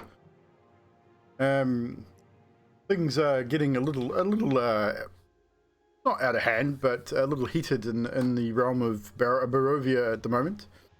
I'm confused. I don't know about you. But welcome back, everyone. Thank you so much for hanging out with us again tonight. Appreciate it very much. Mr. Magic the Gamer, what's up, my dude? We got Asoludic. I'm going to call you Peter Pan. That's what I can read out of your name. And Santino Gomez as well. Thank you guys for hanging out with us. Lucida Peter Pan. But thank you guys for hanging out. Thanks for the follows and everything else. Yeah, well, this is the problem with D&D, Drax. Is if you want to talk to one specific person in a group that is highly suspicious, chances are that's not going to happen. I wanted to talk to the rational member of the party. I don't know if the one that explodes people's heads with a warhammer is overly rational. You're calling that rational? Just one time. One time. I would have called Actually, twice. You asked me. Kind of twice now. Then there's the cat. Yeah, and then I mean. Okay. she's still learning her own strength. Okay, guys, come on, give the woman a break. And she doesn't like anyone talking bad about schizophrenic people. Jeez. Yeah, damn my ovaries for that. Oh shit. Anywho, we should get back into the story. So we left off just before the break as Zedriel reaches forward and sticks Amelia with the paralyzation dart handed to her by Adok. However, Amelia's constitution seems to have aided her quite well in this situation, and the paralyzation effect has not taken hold. However, Amelia has allowed Zedriel to pick her up anyway, and has, as far as you are aware, Zedriel is not unconscious, but unable to move, as you have picked her up and thrown her over your shoulder. Okay, let's go. Your dart's on the floor, Doc, if you need to reuse it or something. How's she gonna sniff out her sister if she's unconscious? She went looking for something in Vasili's trousers. We are going to his house. The guard said where he was staying a few nights ago, so we're going over there. You were told that he was in the northern part of town. Don't actually. Actual. No, it's in the north. The noble part of town. Going to the noble part of town. By this time it is probably hitting on around sort of 7:30, 8 o'clock, so it's dark out, so the city lamps would have lit. I hate to point this out, Zedriel, but we're going to the noble part of town, and you have a person over your shoulder. Even nobles get drunk. Okay, I'll work that one. Maybe we should tie her hands or something in case she tries to escape. She's unconscious. She's never. As far as you're aware, she's anything to hurt paralyzed. us. As far as you're all aware, she's paralyzed. She ain't moving. I was mainly more thinking about when it starts to wear off, what if... So we don't know what's going on. It's just a thought. You got any more of those or no? Any more of the darts? Yeah. I got 2 left. We are walking and talking, by the way. So as with this Kanos, you would have seen them exit Amelia's room with Amelia over Zedriel's shoulder, seemingly paralyzed. Kanos will just follow behind. He's sort of... Yeah, he's just following behind with his axe and shield out, but he's not got them at the ready. They're just he's just got them in his hands at his side, and he just follows behind. At this point, I need Zedriel specifically, but are the closest person to roll a perception.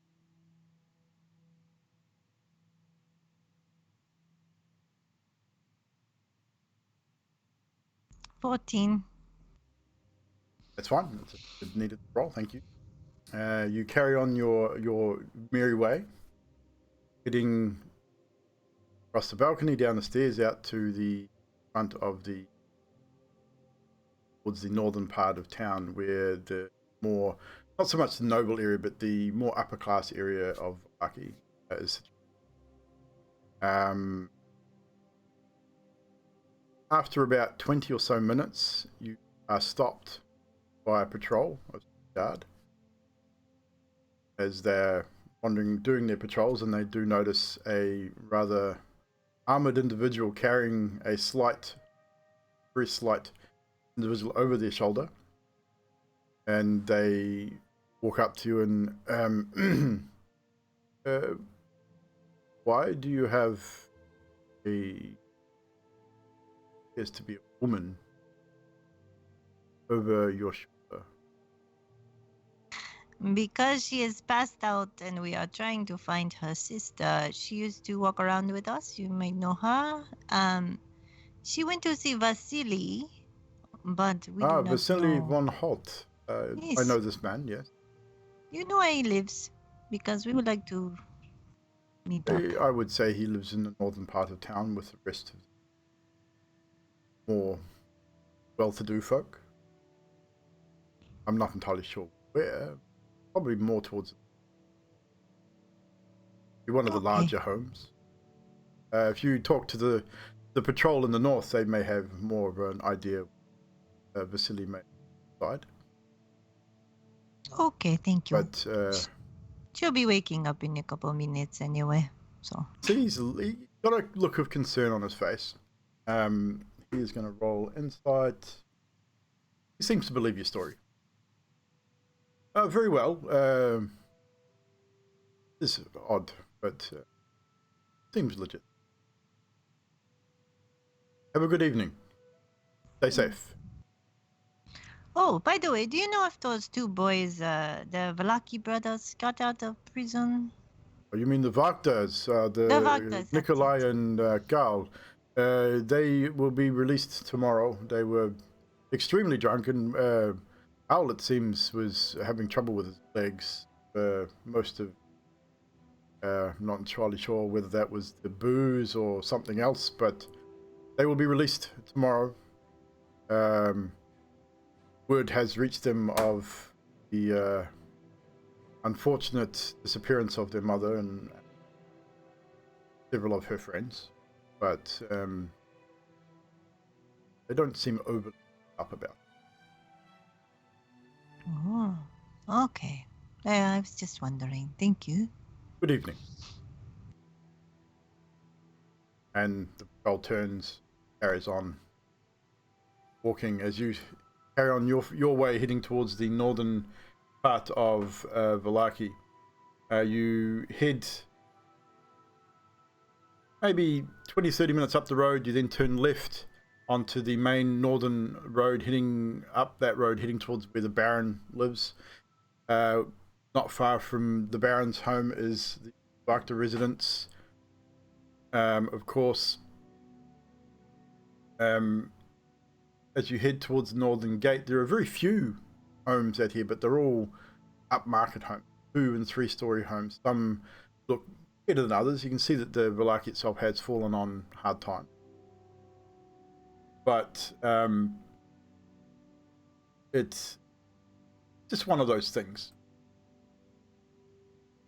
You do eventually come across the town patrol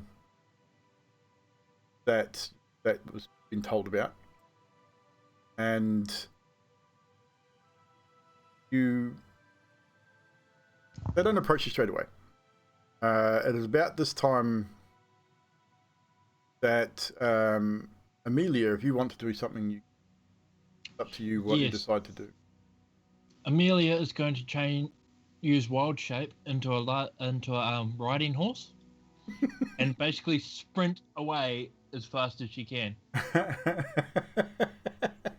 Which, unless you guys can climb on, good luck to you. It would probably squash Zadriel. I was going to say, Zadriel, as you are walking, all of a sudden you hear don't actually hear anything, so I don't think there's a vocal component to that. No. The weight of your captive increases exponentially and very quickly, and then you would not be able to hold the weight of a 2,000-pound riding horse. So you drop to your knees, and then to your drop forward and sort of roll to one side as this horse now on top of you. Is my body gonna trip her legs up, or can I grab a tail or something? You can certainly try. Your body probably wouldn't trip her legs up as she heads forward, but you can attempt to grab her tail. With, All right. I would say, Under the weight of a horse and all her armor, I don't think she'll be. That she doesn't think of that she's not expecting. she can make a without reaction. it. As the Well, horse if runs away, you you think can of make it- the reaction. It'll be at disadvantage, relatively. I mean, if you think of it that way, if you're popping out, then your legs would be kind of stuck up under me as you're trying to get up, I would think. But okay, is it She's on a top dex? of you, so that she would transform Is it- into the horse on top of you. So you would actually be on the ground under the weight. So you're prone. Be a dex check at disadvantage. Check disadvantage. If her arms are hanging over the front and legs are hanging over the back, she's going to force you down to her weight. The horse is quite tall too. Until her feet hit the ground. Yeah, that's what I mean. She's probably down on her knee. Are Not you so gonna much prone. trample me then? Is it going to? Or she's going to sprint the hell away. Not going to intend on trampling, I would imagine, unless she wants to. I think that's a 4. Before, that's definitely a failure. This all happens pretty quickly, depending on how you guys were traveling. If you're traveling in a similar way to you were traveling before, with Zadriel up the front, maybe Skathis up next to her, Karnos around that sort of proximity, all within sort of 5 or 10 feet of each other, you would all see it happen. Carlos You'd all hung be to the rear. surprised. You would definitely all be surprised. I would say Zadriel would be the only person that gets that initial And then reaction. I'm gonna scream, shoot!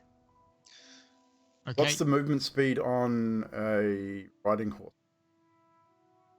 60. 60? So, Carlos draws his crossbow as Ezreal is the old okay, shoot. so I meant for Adok, but that's okay. either way, Anyone? can get a shot. We're gonna Yeah, because I said gonna shoot, I didn't have specify. probably 2 to 3 gonna dash, so it'll be 120 feet of movement per turn.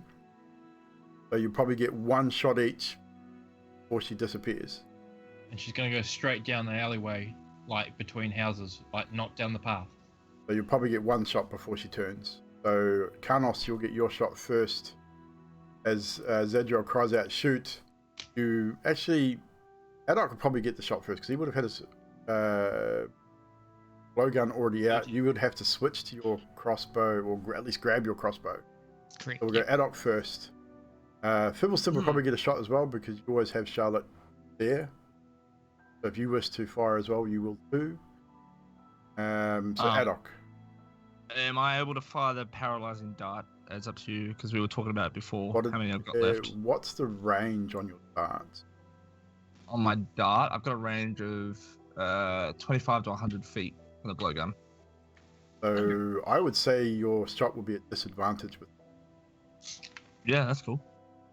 moving, not slow. Yeah. So make your shot at disadvantage. Yeah, but... Serpentine. 21 to hit with disadvantage. That's still, or 20 to hit with disadvantage. That's still a shot. That's still a hit. It's a good shot. So you're hitting with the dart, the paralyzing dart again. Yeah. Con yeah, I've got save, one left now. Amelia, using the horses. Oh god, I have to figure out how to do that. That was mine. I That's not what I will. wanted. I will tell you what. Yeah. Go in there, extras. Mm-hmm. And you got a riding horse? Yep. It'll be a +1, so it'll be D20 +1. D20 plus 1, okay. It's a 6. We got a 6. So with that roll, it'll be a 6. Okay, sweet. So that one. Okay. So it's a +1, so we're +1. So you do fail that particular save, unfortunately. as the dart strikes you in the flank. What is the effect on the paralyzing dart? How long does it last for? Can't remember exactly This what was I wrote down. DM's discretion. Okay. I was just thinking too. Actually, yeah, because of the force, the size, the weight. Yeah, the height. That's what I was about to say. Like the size of Yeah. it, the dose wouldn't be as effective. Probably. I'd say it probably up to would you. not Yeah. paralyze her completely. It would definitely slow her down some, though. Yeah. So I would say your movement speed is reduced to 40 feet, to 60. Okay. As your rear left leg is starting to numb up. Your whole left flank is starting to numb, so you're reduced to 40 feet of movement, so it'll be 80 feet in a turn. You'd still only get one shot as you probably turn into the nearest alleyway. I'm assuming, is anyone giving chase? Attempting to give chase, or anyone just else gonna stopping and shoot? shooting? Oh, Chase, I is she shot. chasing? Yeah, so Fibble would have shot before me, and I would have Yep. tried to shoot as well. So 22 Yeah. from Fibble, I saw that. Well, now that the horse has been limited to 40 feet movement, Yeah, she's still going to get 80 with a dash. well, in that case, I'll invoke one key point and use Step of the Wind as a dash. Get to you. You would probably be in that there somewhere, but we'll resolve some of these other things first. So Charlotte fires at 22. That would definitely hit as the AC 13. So you 15 points of damage to the horse. So the horses, as the 15 points of damage does hit you, Amelia, your shapeshift drops. The extra damage rolls on to your physical form. Still running, however. It hasn't stopped it, but it has slowed it down. So your movement speed now is back to your normal movement speed minus 10. So you're at 20 feet, so it'll be 40 feet more as a dash. But you can still run. Okay. Is anyone else going to go, or shall I? At this point, Karnos would have made a shot as well, which was what, a 20? 21. 21, so that'll hit also. And with my damage, I'm going to use my special ability, Trip Attack. Okay. So I'm expending a superiority dice to add to that damage, which I'll have to do separately by the looks. So that is light crossbow. No, I can't Trip Attack with a distance weapon, so it's just that damage. Another Five 5 points of damage. As a crossbow bolt strikes you in the left shoulder blade. The right shoulder What do I blade. get? Because I'm going to have to write this down. So you've had 7 points of damage on your actual person. Okay. But you're still running. At this point, Skathis, you invoke Step of the Wind, which gives you how much distance movement in one turn? Where do I see that? Step of the Wind. It's here somewhere. Where did I lost it? Here we are. You can spend one key point to disengage or dash action as a bonus action on your turn, and your jump distance is doubled for the turn. So my walking speed is 45. Jump distance 5. Your jump distance 5 plus 10. I'm not jumping though. That's what step jump speed. No. That's what you it just read. says You can spend one key point to take the disengage or dash action. You can dash normally anyway at what, 90 feet without spending a key. All right, I'll do that then. So you don't want to waste a key point if you don't really need.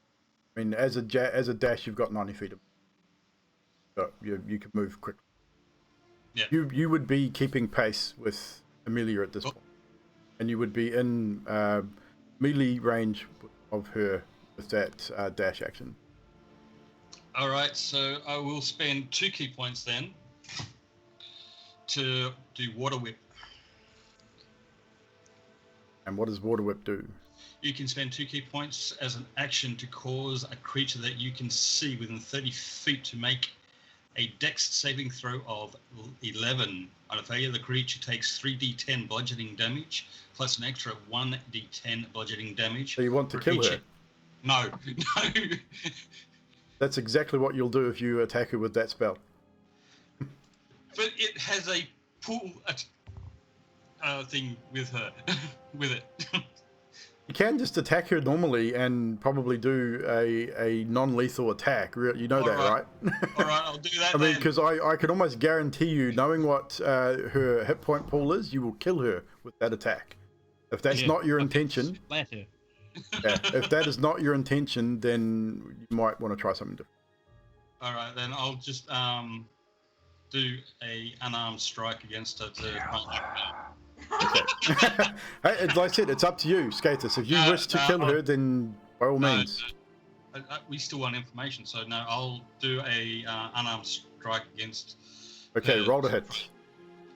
How long will it before he could start his dash move? He would have been ahead of you in his movement. So even if it was, we've gone through the turn motion, you going away, we've gone through a quick reaction. His reaction was to dash and chase you. So he would have actually gotten 10 feet in front of you by the time your form had dropped. So you would be running into him at this point. And you would see him and try to divert, but not before he would get this attack. Can I fall on the ground? Actually, no, you wouldn't get the attack, Skathis. You use your movement, dash, and actions. Attacks per action. That's probably why I was trying to use the key point. Yeah, to dash. If you're going to use the key point to dash, then you would have the attack. If you can I go back to doing that then? Yeah. All right. So you still get the movement, but now you can make the unarmed attack. All right. Does that the roll? I'm pretty sure that hits. Okay. Yeah, unarmed damage. And you're not intending on killing her. You just wish to render her unconscious. Yeah. That is your intention. 9 points of bludgeoning damage. How is Amelia faring? Does she look bloodied? Is she hurt? Oh, she's going to be feeling that one. Is she still conscious? You said I got 7 before plus 9. 7 plus 9, yeah. Oh, yeah, she's still conscious. Okay. So with that, Amelia, you now have an opportunity. Actually, Zadriel, you'd have to use half your movement to get back up. We're semi-prone, not 100% prone. If you wish to do that, you wouldn't be able to get to her, even with a dash, but you would be heading in that direction, I would. Heading in that direction as much as I can. Oh, and I'm Your pretty sure reaction, that I'm pretty sure that the guards that were just there will have heard someone fire off their rifle. Oh yes, and they then have see you definitely chasing noticed. somebody. They have definitely noticed, and they are making their way in that. Amelia is going to fall on the ground, and she is going to scream in pain. And she is going to scream, "Don't kill me!" And Skathis, you're the closest to that. See Amelia fall to the ground after taking your attack. You how do you hit her? Do you punch her, kick her? What exactly did you do in that attack? We'll go with a sidekick. Side kicked her in the chest, stomach area, intending to knock the wind out of her, and you do just that. You know, she doubles over, collapses on the ground, screams out, "Don't kill me," and very loudly. You would probably hear the rattling of armor behind you guys as the patrol that you had not long been dealing with is now making their way your general direction. So Emilia, yes. When you kick her, her black hair will go flying, and it will show to be Emilia. Exactly. Her wig goes flying, and she's on the ground. Emilia's physical disguise has failed her. Axe. And she is on the ground and bleeding. And screaming. Skathis, your reaction.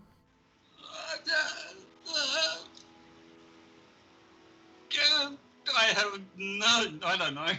Skathis is speechless. By this point, I would say Zadriel would be making your way close enough to see the same thing. There is a bit of light from one of the street lamps. You would also see on the ground, in pain, Emilia, your companion. And as the rest of you, I would at this point would merge and see for yourselves what is going on. Within a few moments, the city guard approach. What's happening? What? Show him the seal of the Baron. The Baron, we are on business matters. Emily is going to scream, they kidnapped me. They've got letters from my mother saying that Are they kidnapped you me. serious right now, Emily? You have the seal. Hold on. Turns to one of the other guards and says, secure the area. And they bring their pikes down and level them at all of you and tell you to back off. What we can explain, she's got Shut schizophrenia. up. Adok, So- shut up. I know you guys are working for the Baron, but this is pretty serious. We have to get to the bottom of this, all right? So, It's going down. he then reaches to his belt and blows a horn. And they all level their pikes, they wait, and another patrol eventually joins them. And once again, you are all arrested, including Emily. Not put in shackles, but you're led at pike point, asked to follow them to the Valakian jail to get to the bottom of the situation. As we are walking to the jail, I am going to take the letters in my pocket and I'm slowly ripping them to shreds into the street. Sleight of hand. You have several guards that are flanking all of you at this point. 10-ish? Yeah. As you pull the first letter out and attempt to start ripping it, one of the guards puts his hand on your shoulder and says, I don't think so. Please. Don't touch me. Hand it over. Hand it No. over. And he cracks you across the back of the neck with a pike. He will deal 9 points of bludgeoning damage, and you are seeing stars. It drops you to a knee. He retrieves the letters from you, and Okay, you are then let me- shackled at pike point. Your weapons are removed. The rest of you at this point are given the option to come peacefully or in shackles. It's all right. Yeah. We'll come peacefully. Zadriel, calm it down. It's all good. Yeah, Adult just puts his hands up and just walks. Wish to get to the bottom of this, yes? Not cause any more trouble. It's all right. Zadriel's just mad because Emily has been sprouting rumors. She's just upset. She doesn't mean anything. We've got it covered. Emilia, you were my friend. You bitch. Emilia is also placed in shackles to prevent the two ladies from attacking each other, which the guards get the impression that there is some definite hostility here. So you are separated. Emilia in the Carlos. front, Zadriel at the rear, in shackles. Holy crap, guys. Carlos leans to the guard and he says, "You might want to get a pit of mud ready." He does smirk and snigger. You physically hear him snigger, although he tries not to very, very hard. It lets a little bit of a snigger slip. You are then led back to the Valakian city cells, where you are processed, and Emilia and Zadriel are placed in cells on your own. The other four of you are placed in a cell together. The guard that places you all in the cell says to the four of you, you are not formally under arrest, but best if you stay here for the evening, and in the morning we try and determine what exactly is happening. Please, if you need extra blankets, don't hesitate. It's all right, mate. We'll give you no trouble. The ladies just disagreement and all, you know. Yes, we are very wary of the older one. A lot Yeah, of the guard still harbor resentment for the killing of our friend. Oh no, she's harmless. She's actually the nice one. The other one with the red hair, I think she's got schizophrenia. Have you ever heard of schizophrenia? not. This term is not familiar to me. But You know, when a person is like, it was one person, but then they think they're another person and sometimes another, we think that might be going on with her. You would have picked up, probably when you grabbed us, you would have picked up her wig off the ground. She's pretending to be someone else and she's been real mean. And you'll get we the will picture get when to you talk that to her. in the morning. All of this will come to light, I'm sure. The Sweet. truth will come out eventually. There's plenty of witnesses all here. Unfortunately, the fact that the Tall One attempted to destroy papers not both well. Yeah, well, that's true. Only because Emilia, the redhead, weird schizophrenic one, she writes letters of lies about people, and so Again, we will get to this and speak to my superior, Captain. Allow everyone to have their say. that's goes And, gold, mate. We'll get to bottom. So, Zadriel, you are placed in a cell at the furthest end of the cells, right on the far right. You are by yourself. You do hear a couple of guards walking every now and again, patrolling backwards and forwards. Emilia, you're on the opposite side of the corridor at the very front of the cell. They put you as far apart as they possibly can, so that you can't communicate with each other. The rest of you have been put in the first cell directly across from him, other side of the room, corridor. So, Karnos, you're familiar with the door workings. You could probably see through the little barred window, and you can see Emilia's door. You sort of saw where they put it. Yep. The Vuctors are there. You would not know what cells that they're in, but they are there. It's a fine mess we're in now, Mr. Stubb.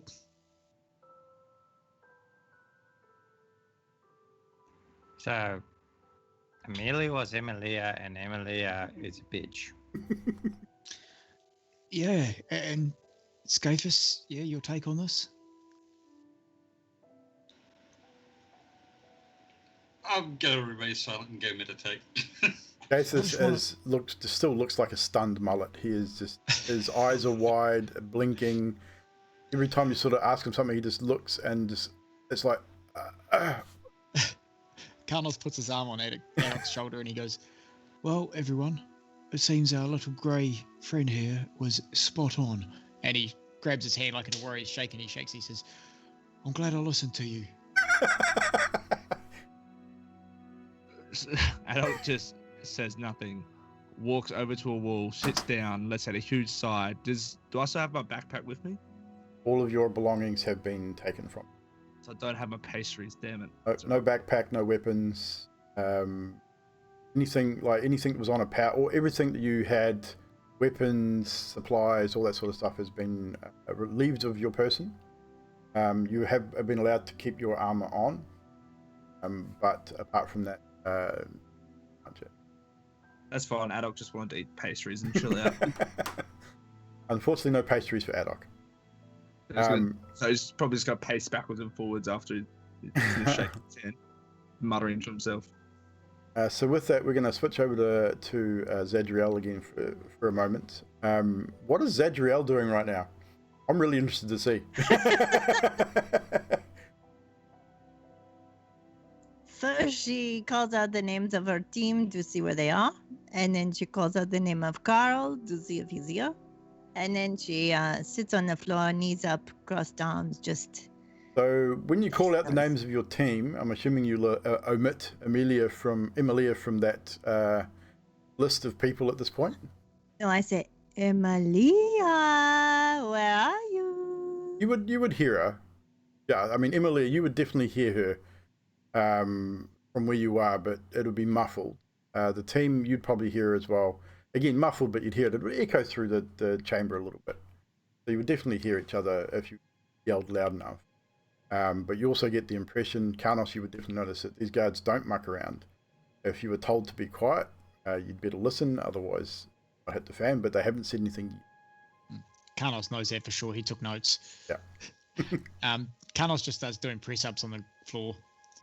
You don't respond to Zadriel's call? Oh, so we all heard her call. Sorry, She I would thought have called you out. meant Yeah, she would have called out to you all individually. Initially, it was Emilia, Each of you. then she calls out to each. And Carl. Emilia. Whose name would you have said first? Probably Fibble, right? Yeah, probably. So yeah. So I would've Fibble, let you would Fibble have heard it first. Her Zadriel called out from down the hall. You respond or not? Yeah, I'd say, why are we in here again? Because of Emilia. Wait a minute.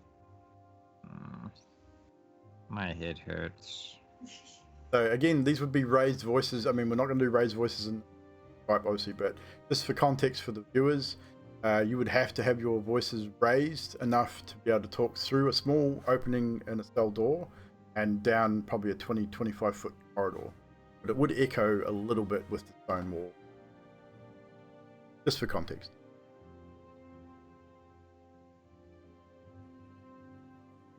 Next up, who would be the next person you would call out to? Probably Carlos and Skatus and Adok. So Carlos would just reply, and at this point he'd be doing press-ups. He'd be just talking, like shouting from the ground, and he'd be like, let's just, let's wait it out. Let's try not to cause any trouble. We have to deal with Emilia later. And Gathis, do you reply, or are you still stunned mullet in the corner? Still stunned mullet. So you get no response from Skathis. Adok, do you respond to Zadriel's call?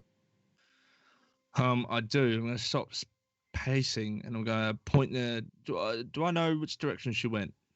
You know that she's from where you are. If you're standing at the door of your cell, she'll be all the way to the, on the same side you're on, just at the other end to your right. Great. I'm going to point that direction and cast message. Need a component for that, or a focus? I don't. I've got one because it's the barrel. Oh, Don't shit. have. Do not have your casting focus, so you are unable to cast your spell. And you would probably remember from the last time you were here, no spells work in the dungeon. Right, yeah, I did forget about that. You would remember that. So I won't. Yeah. I won't let you waste the spell slot. But No, it's you would not, but understand. thank You you. would remember that spells don't work. Yeah, fantastic. You can yell back though. Great. I'm going to yell back and just go like, Zadriel, I told you from the very start not to trust this woman. Now look what's happened. When you're right, Adok. I'm always right. I'm never wrong. Well, I'm just going to go back to pacing backwards and forwards. Does Emilia respond as Zadriel makes her sly call down the corridor? Emilia will yell down the corridor, sorry. Does Zadriel respond to that? you will be. And then I'm going to yell for Carl. Is Carl around? I can't remember the other one. Nikolai was the one that you spoke to. Oh, Nikolai. I'll go for Nikolai. And Nikolai, you sort of hear a cough. Is that the woman that got us arrested by any chance? Yes. Well, it appears that we are sharing similar accommodations, it seems. I just wanted to apologize to you. You are a very nice man. Were you responsible for what happened to Mother, by any chance? He's quite close. You get the impression he's directly across. What was that? Please do not dishonor me or yourself by telling a lie. I am not drinking as I was before. Does it matter what I say? If it is a lie, it will matter. we are a bit responsible for saving your sister. I have heard. Did, how we say, relief mother of her earthly bonds. Yes. I am sorry for your loss. I am sorry too, but not in the way you think. Been said that mother was allied to Devil Strahd. You are opposition. Therefore, you are allied to. One day we Oh. may forgive for incident. I would like to make it up to you with some time when if we live. If indeed, Sir Sil, find yourself rid of such bonds, come back to the house. Have a friend, alliance, the remainder of the Vakta family. Thank you.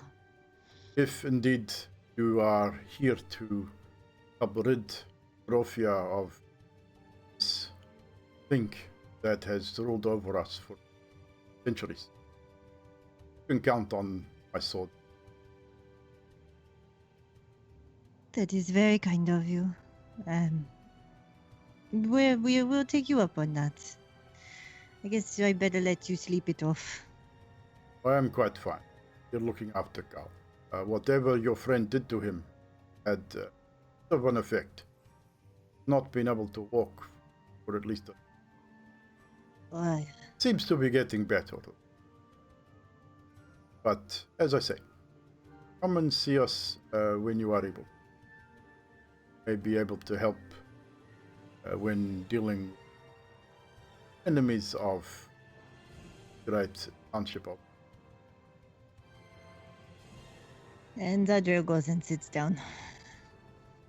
The guards don't seem to be overly harsh about the talking, as it eventually does settle down, and unless you guys have anything else you wish to say. Adult would like to knock on the door, try and get a guard's attention. They won't open it. You obviously can't see through the through the little window, but you hear yes. Now What do you look, want? I'm fully right. Well, excuse me, sir. Look, I'm fully willing to cooperate with whatever you want. I'm just a little bit peeved at the moment. Could you do me a favour? You know, in our packs and stuff, if you rummage through them, you'll find some bit of mouldy pastries. Could you give them to us? You are hungry. Oh, you should. We could get. We have rations. Give you? As much as I would very much like to try your rations, I'm mainly more after the pastries. See, they have a calming effect on me that I would really much appreciate right now. Let me see what I can do. Thank you very much. And you hear eventually a door open in the distance and close again. Maybe 10 or 15, 20 minutes later, you see that same door, hear some footsteps down stone stairs, and you hear metal on metal as like a metal glove is hitting the metal cell. Kang, kang, kang, kang. Are you there, little man? Yep, still here all night till. Are you ready? I'm not opening door, but here you go. And he pushes through the remainder of whatever you had in your pack as food-wise, pastry, rations, pushes it all through, and it all falls through, pretty much showering you in food, which is kind of really cool for Adok at this point. And I'd assume Adok would probably get a little giddy over being showered in food.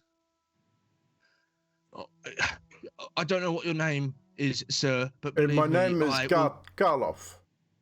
Karloff, I will worship you till the day I die. I swear to God, I will. I will rub your feet, whatever you want. This is little personal, but I appreciate. Mate, I am going to put in a good word to your superiors. Believe you and me. And I'm going to turn the rest of everyone else about. All right, boys, come here. I've got some things for you.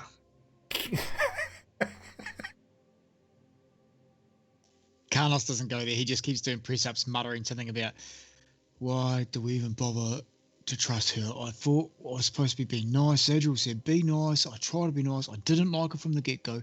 Adolf didn't like her from the get-go. What the... And he's just mumbling on like that.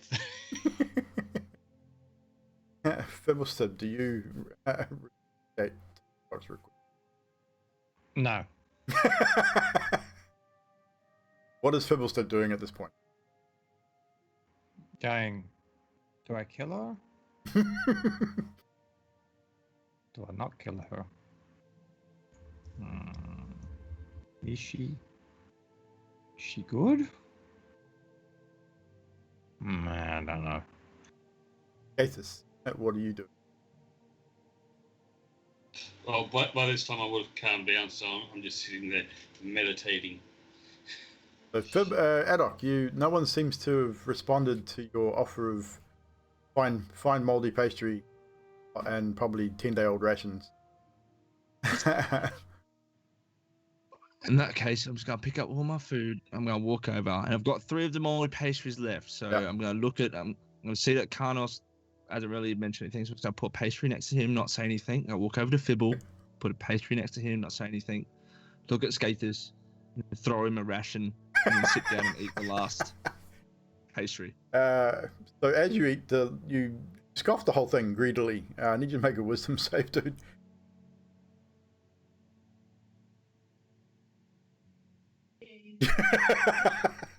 With a 2.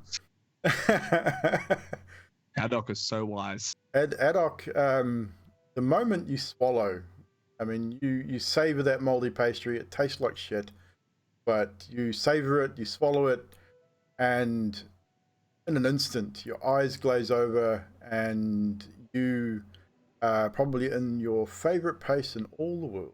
Whatever Adok holds dear to his heart, you're there. Everything is perfect. No longer in a cell. You are doing whatever it is. You're probably chasing cats around. You probably got to actually, I would imagine, you're now standing in a field, a walled field, like 25-foot high walls, and there are dozens upon dozens of large cats, almost as big as you, running around this field. And you have your blow dart, and you are just having absolute fun, shooting cats, skinning cats, and eventually eating cats. Large bonfire with cat roast, cat stew, cat bacon, whatever Adok's little heart desires. And you're that way for the next hour. Right. Basically in a catatonic state. Yeah, you're in a complete catatonic state for an hour, but you got the biggest grin on your face ever. I'd say Karnos continues doing press-ups until he's too tired to do any more, and probably doesn't even notice Adok at this point. He sees the Adok put the pastry down, and he hears Fibble mumbling something similar, I guess, to what he's thinking. As he's slowing down with his press-ups, he's getting out there now, and he's starting to get tired. He says, "Mr. Stubb, are you contemplating what I'm contemplating?" You're both in close proximity, so you both would have been hearing each other. I think so, Karnos. We need to take her out. I don't like her anymore. She just tried to get us in trouble instantly. She's bad news. I don't know what to think anymore. Just don't know. I felt bad for judging her at the beginning, but everything in my heroic body was fucking right. And now I have this anger, which I don't like being angry. I'm a hero. I save people. I help people. Yeah, not a hero, but at the same time, if she wanted to just talk, I don't know anymore. I think Fibble's brain's hurting, right? Just want to Maybe- build shit.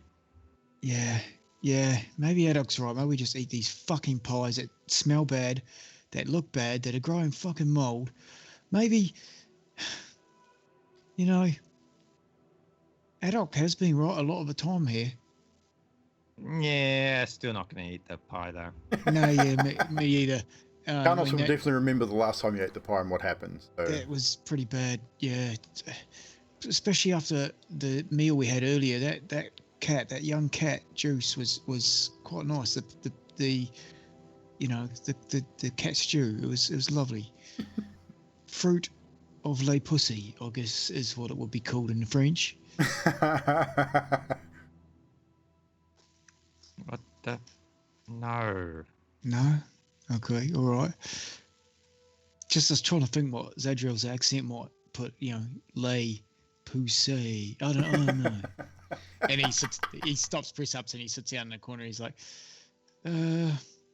right, so I guess we've got to sit this out and just see what the hell happens, eh? Right, so with that, Emilia, what do you think you're doing at this? Emily is basically sitting with her head in her knees, crying. I will say this, that the whole time that she was Amelia, she didn't have anything on her. All the stuff that she had is now buried in a hole under a tree somewhere. So pretty much all of her belongings are there. That's what I assume that. Yeah. Which would be her other letters as well. Will be the only letters that Amelia had were the letters about the from family. Drama. As you are all eventually, I would imagine sleep comes to most of you not easily. You'd be stressing, you'd be thinking about stuff, you'd be angry. So sleep does eventually come to you.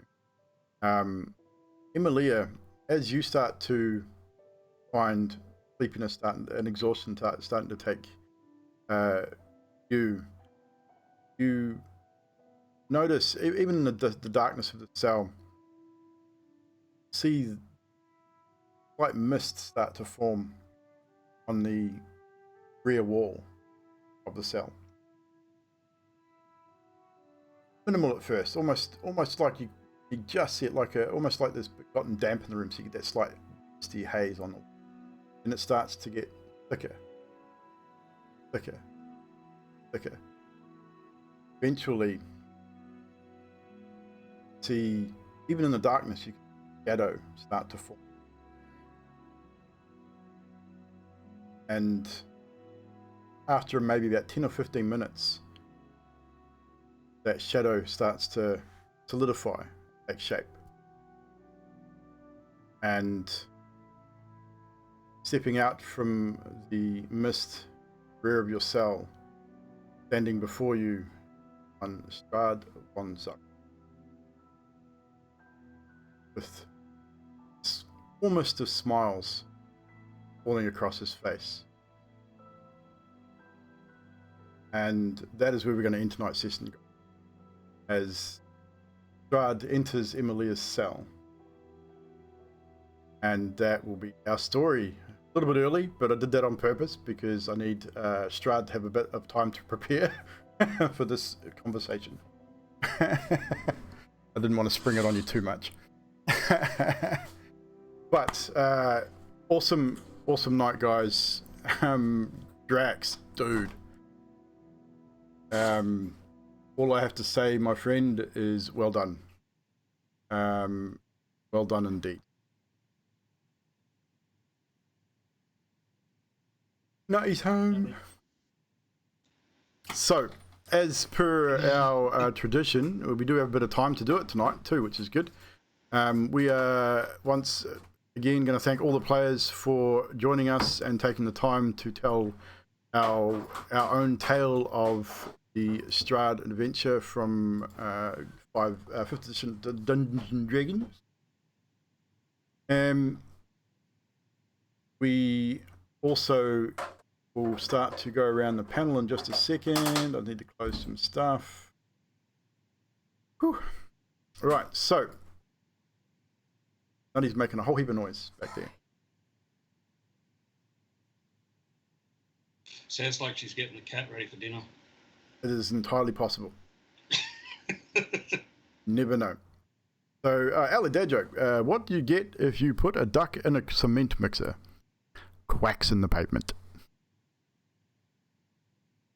No? Oh, come on, guys. Sounds like the situation Emily is in right now. I think she's hoping there's great big quacks in the pavement right now. So she can follow it whole, but it is what it is. So we're going to go around our panel of players and get some moments from this evening's show. So we're going to start with Mr. Adok de Grey, aka Roastin' Chicken. A moment or two from you. We're going to change up the format a little bit tonight, though. In the form of Dreaded GM, we're going to change it just a little bit. So firstly, what I want to do is, Adok, I want you to choose a moment from yourself that stood out for you, and then a moment from somebody else. So anything from that you specifically thought went well for you as a character. Oh shit! Basically, praise yourself, dude. Self-praise is great. I'm so good at doing this. This is why I want to do it, because I think it helps people, and I agree with you. We're going to make a slight change. I feel like I don't know. Oh, come on, man. You know, I think trying to not metagame as much as possible, and then trying to keep in mind of what Adok knows versus like what he's seen, and then trying to use his intelligence, and by going, all right, would he put XYZ together and think this is sus? And I think I kind of did that reasonably a-okay. Definitely. Yeah. I agree. I think metagaming is always going to be for every player, and it's so hard not. But yeah, I think Adok, with what Adok was doing with the whole situation there, you as a player obviously knew everyone knew something was going on. Adok kept in character as much as possible and kept with what. Totally agree. Oh, that's it. Yeah, the message spell. I think actually going and reading and be like, this is what it does, and that was the big thing that triggered Adok's mind, going, well, you know, how are you not the same person if I got a reply from someone in this vicinity? Yeah. Fair enough too. Now I'm going to put Trash on the spot because I know how great you are at these things, Trash. Actually, a moment from someone else first, Adok. I think I'm going to steal it from everyone and say, Drax, you know, through all the like trying to think of what you can say versus what you can't say, I think you did really well under the Zone of Truth, because you had, with having such an extensive backstory and having so much that's integral to probably the campaign, which I don't know about, or the story as a whole, just to your character, I think you navigated the situation quite well. And it was great because I think you answered it in a way that just promoted more questions, which was 100%. Cool, which is really, really cool. Definitely. Trashy, Mr. Skathis, aka Trash Man. A moment from Skathis or you as a player tonight that you think that went well for you personally. I'm confused. Well, you're confused all the time. We know this. I mean, this is just you. You're an ass, you know that, right? I know. Yes, I do. This is why I wanted to do it, because I know it puts people like you on the spot. Yeah, a lot.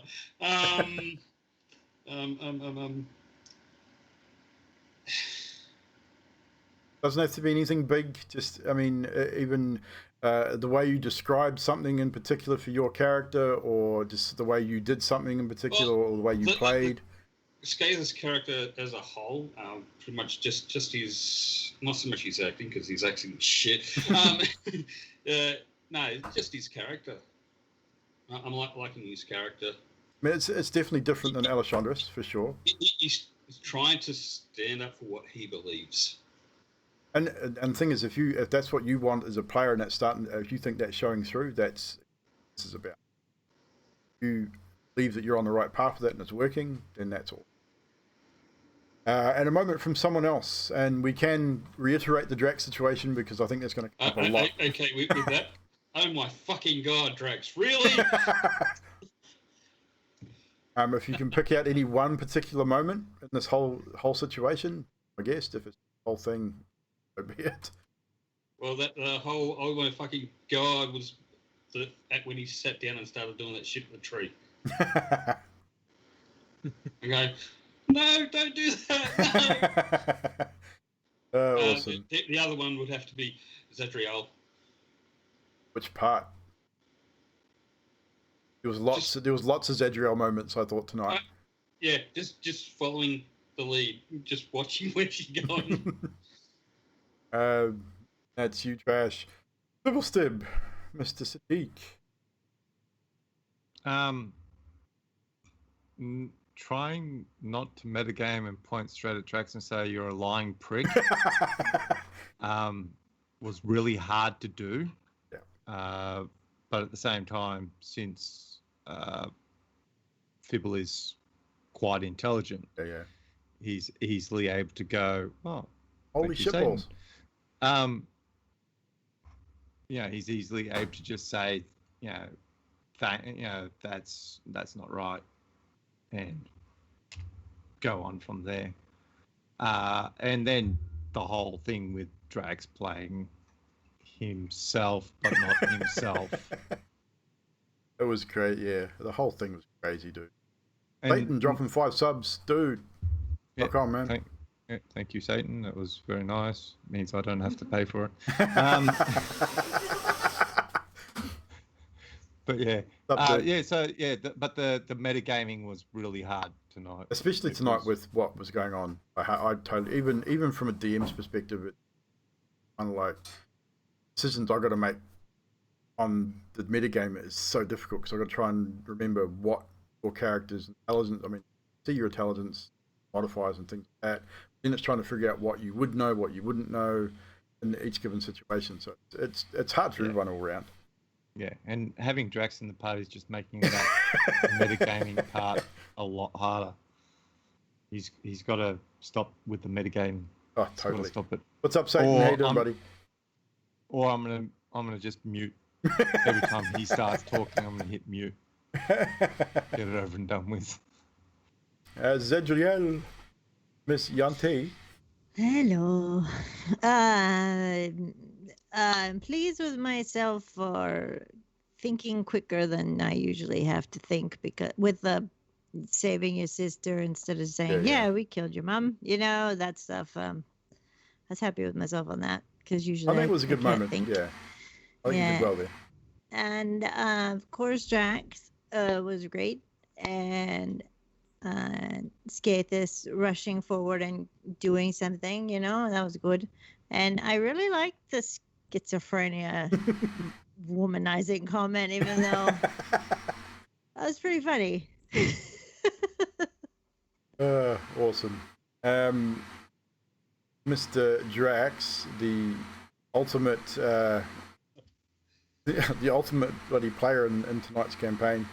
Emilia, a moment from you specifically that stood out for you, and then from someone else. Well, yeah. I know it's not easy.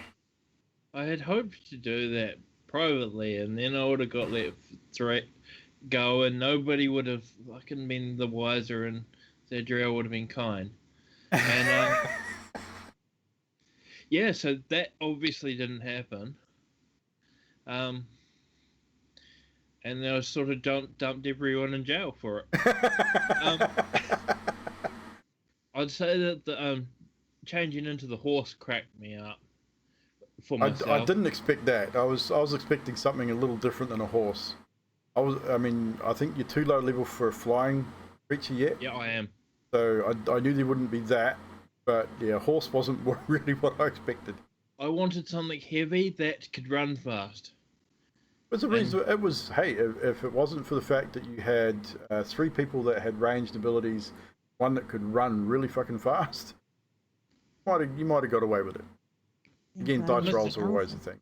If Mr. Tranquilizer had been a bit worse off, I probably would have been fine. I think you might have been okay. But unfortunately, wild shape, a lot of those creatures have very low hit points, and once the hit points are gone, it drops your wild shape. So again, low hit points, 13 hit points I think the horse had.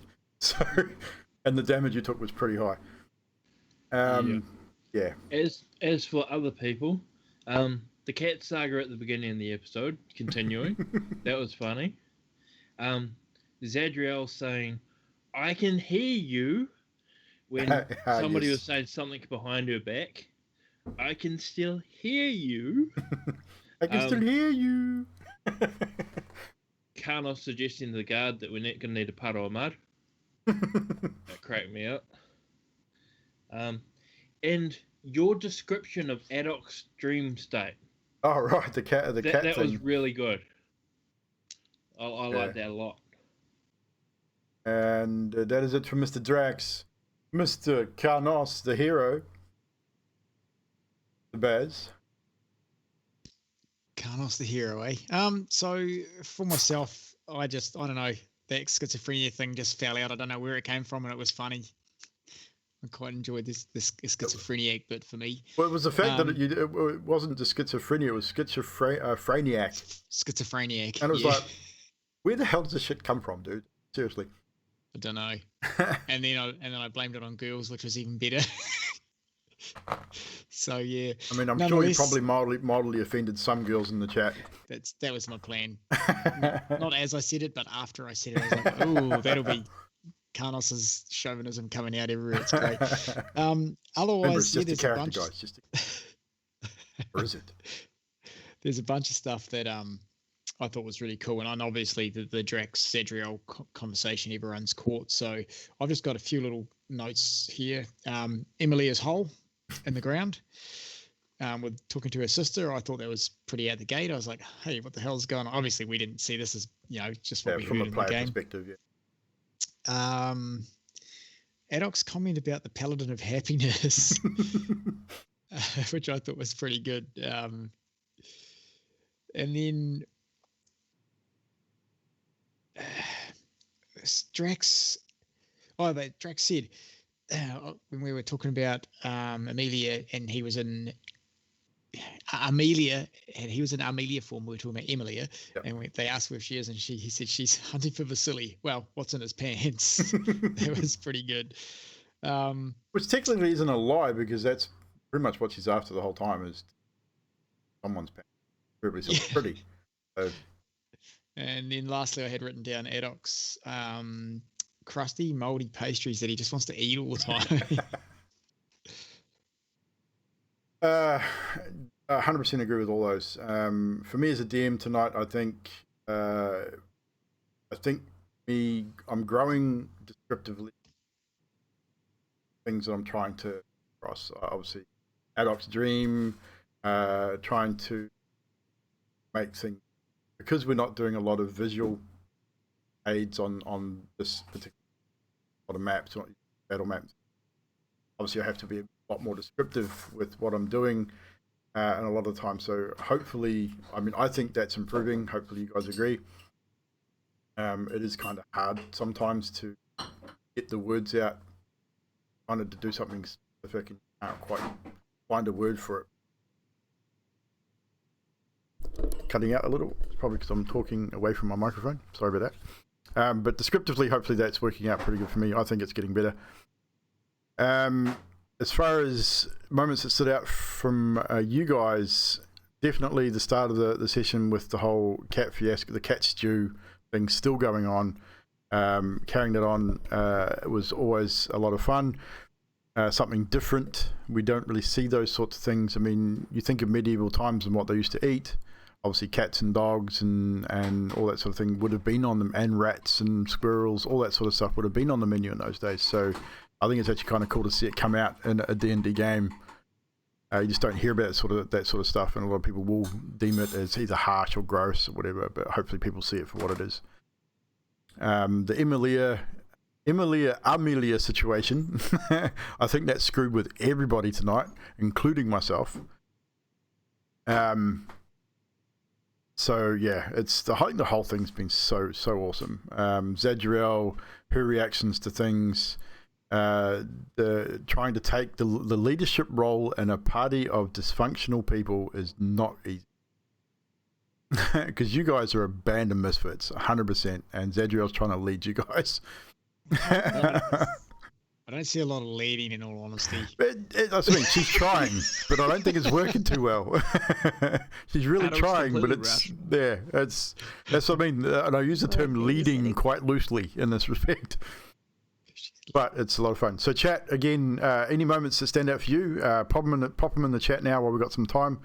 We've got 5 or so minutes before we have to finish up. So if you've got any comments that you want to make to the players or to myself, chuck them up in the chat now. Obviously, roasting chicken, said it in chat and not in person, but it's hard to be descriptive on the fly. Definitely commend you, Evil. Always love how descriptive you are. Well, I appreciate it.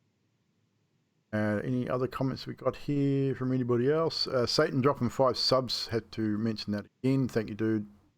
Glad you could stop by and hang out, if it is briefly. Grim, what's up? Good to see you there too, buddy. If you have missed it, you will be able to see it on YouTube. So you will have an episode to catch up on.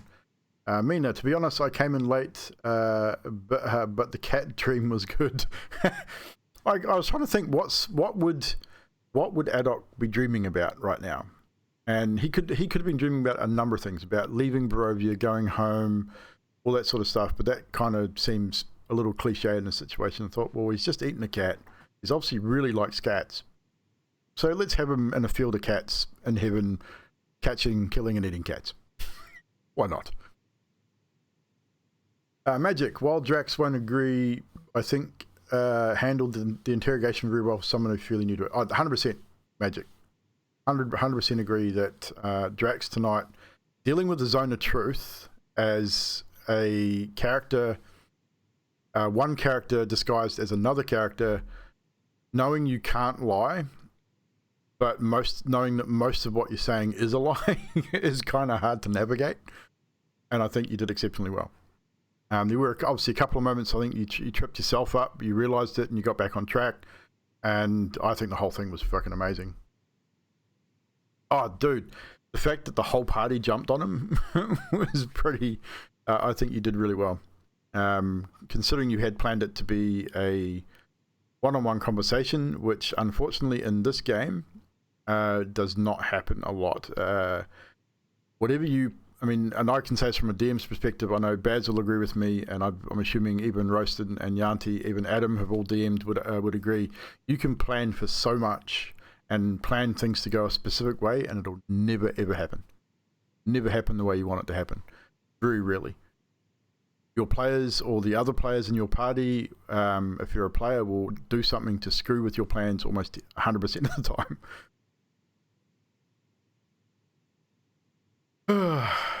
Nah, everything always goes perfect for me. Sure it does. Everything goes perfect for you. I will say Magnus Magnuson. That was perfect for you. Yeah, that was. I mean, I knew he was going to ask me to be a 12-foot tree who speaks like Arnold Schwarzenegger every fucking time.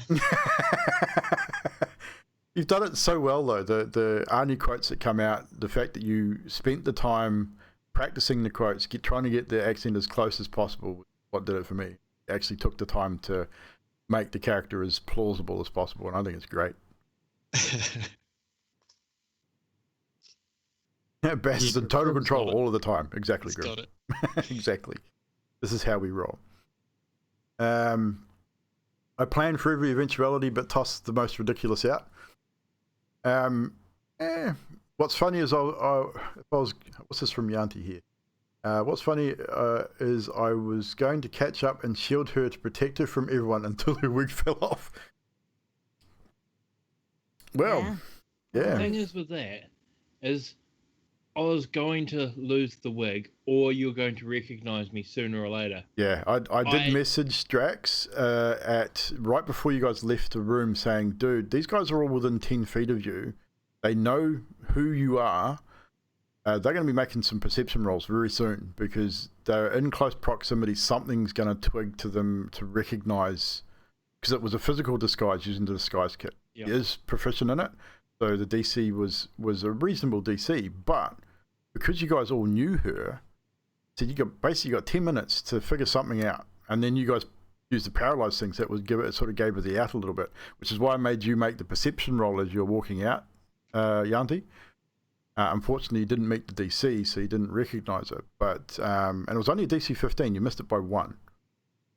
So it could have gone a little vastly differently if you had have recognized that there's something was definitely up physically. Bears kind of guessed it too, because you said something about, and I can't remember if it was Drax or you, but heavy makeup, no freckles, but heavy makeup. And I was Drax like, said, yeah. Drax said that in the description, yeah. But I thought, well, Carlos would never pick up on that, but I definitely did. And then Roaston said something about detect magic, and I said, well, you can certainly try.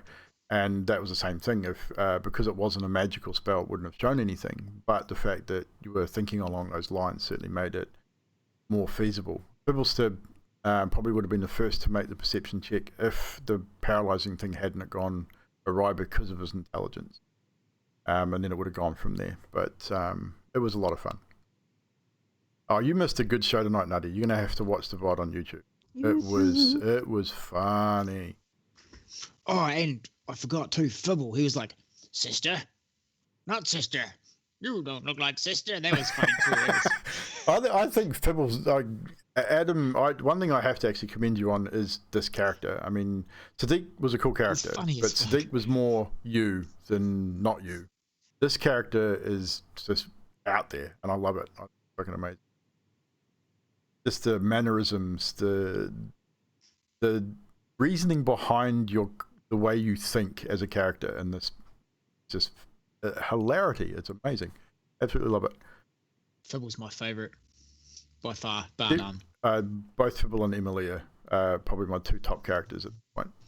Just for the things that they've done more than anything else. Zadriel's coming in a close third, because I think Zadriel's really struggling as a leader here right now. I'm liking Zadriel and Fibble. Adok third. I like all the characters. I mean, what can I say? All the characters are cool characters, but standout at the moment is Fibble, just because of I've seen Adam play Sadiq, which I think is more him. It's the character's closer to him personality wise, and that generally thing. And then this character's a far step away from that. And even Zadriel, like same with you, Yanti. I mean, Zadriel is sort of eons away from you personally as a person, which will probably make it a little hard to play sometimes as well. I still have the question: is she a paladin or not? I'm still trying to work that one out. Thing is, it'll all come out in the wash. Paladins are scary, yeah. Paladins, I mean, considering the path that she chose as a paladin, she's playing her paladin pretty much on par, I reckon. I don't think decisions she's made thus far is even close to breaking her tenets. Not even close. Just going by some of the actions that have happened. That's what I mean. I look at that too, and that was one thing I was watching. But with the tenets that she chose, I don't think she's even close to breaking those at this point. And I will be watching that closely, because that'll be the opportunity that Strahd needs to get a foot in the door, so to speak, with her. If she slips up, and he will be watching. You guys know he's watching by now. With your meeting with him, you know he's watching you guys. So it'll happen. If Strahd to get a leg over, yeah, probably not with a paladin. I don't think he wants his weeby burnt off with radiant energy.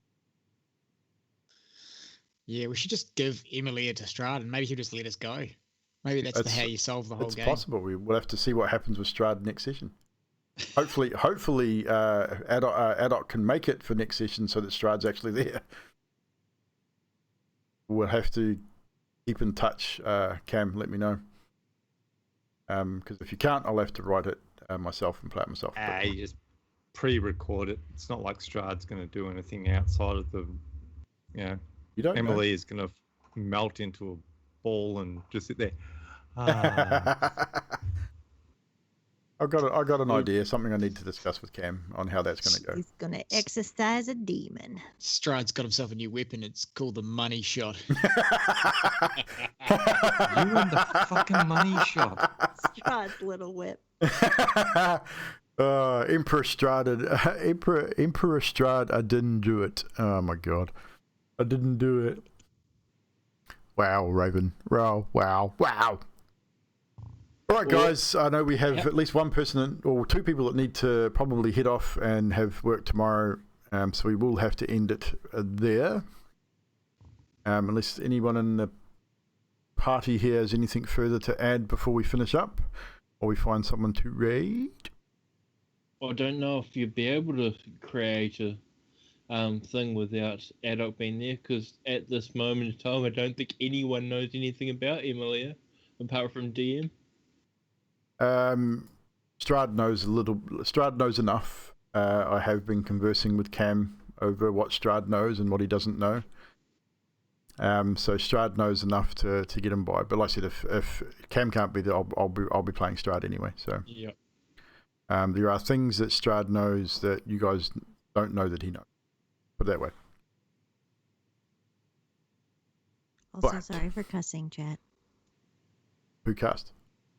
I called Emily a A bee. bitch. Oh, that's right. You called her a bitch. You're allowed to cuss. It's an 18+ show. Really? Get over You're it. gonna go with that. Have you not heard Oh, Karnos's well mouth? then, fuck it. No, I'm just... Have you not heard Karnos through this entire campaign? I mean, come on. But I mean, is that Zadriel that's apologizing, or is that Yanti?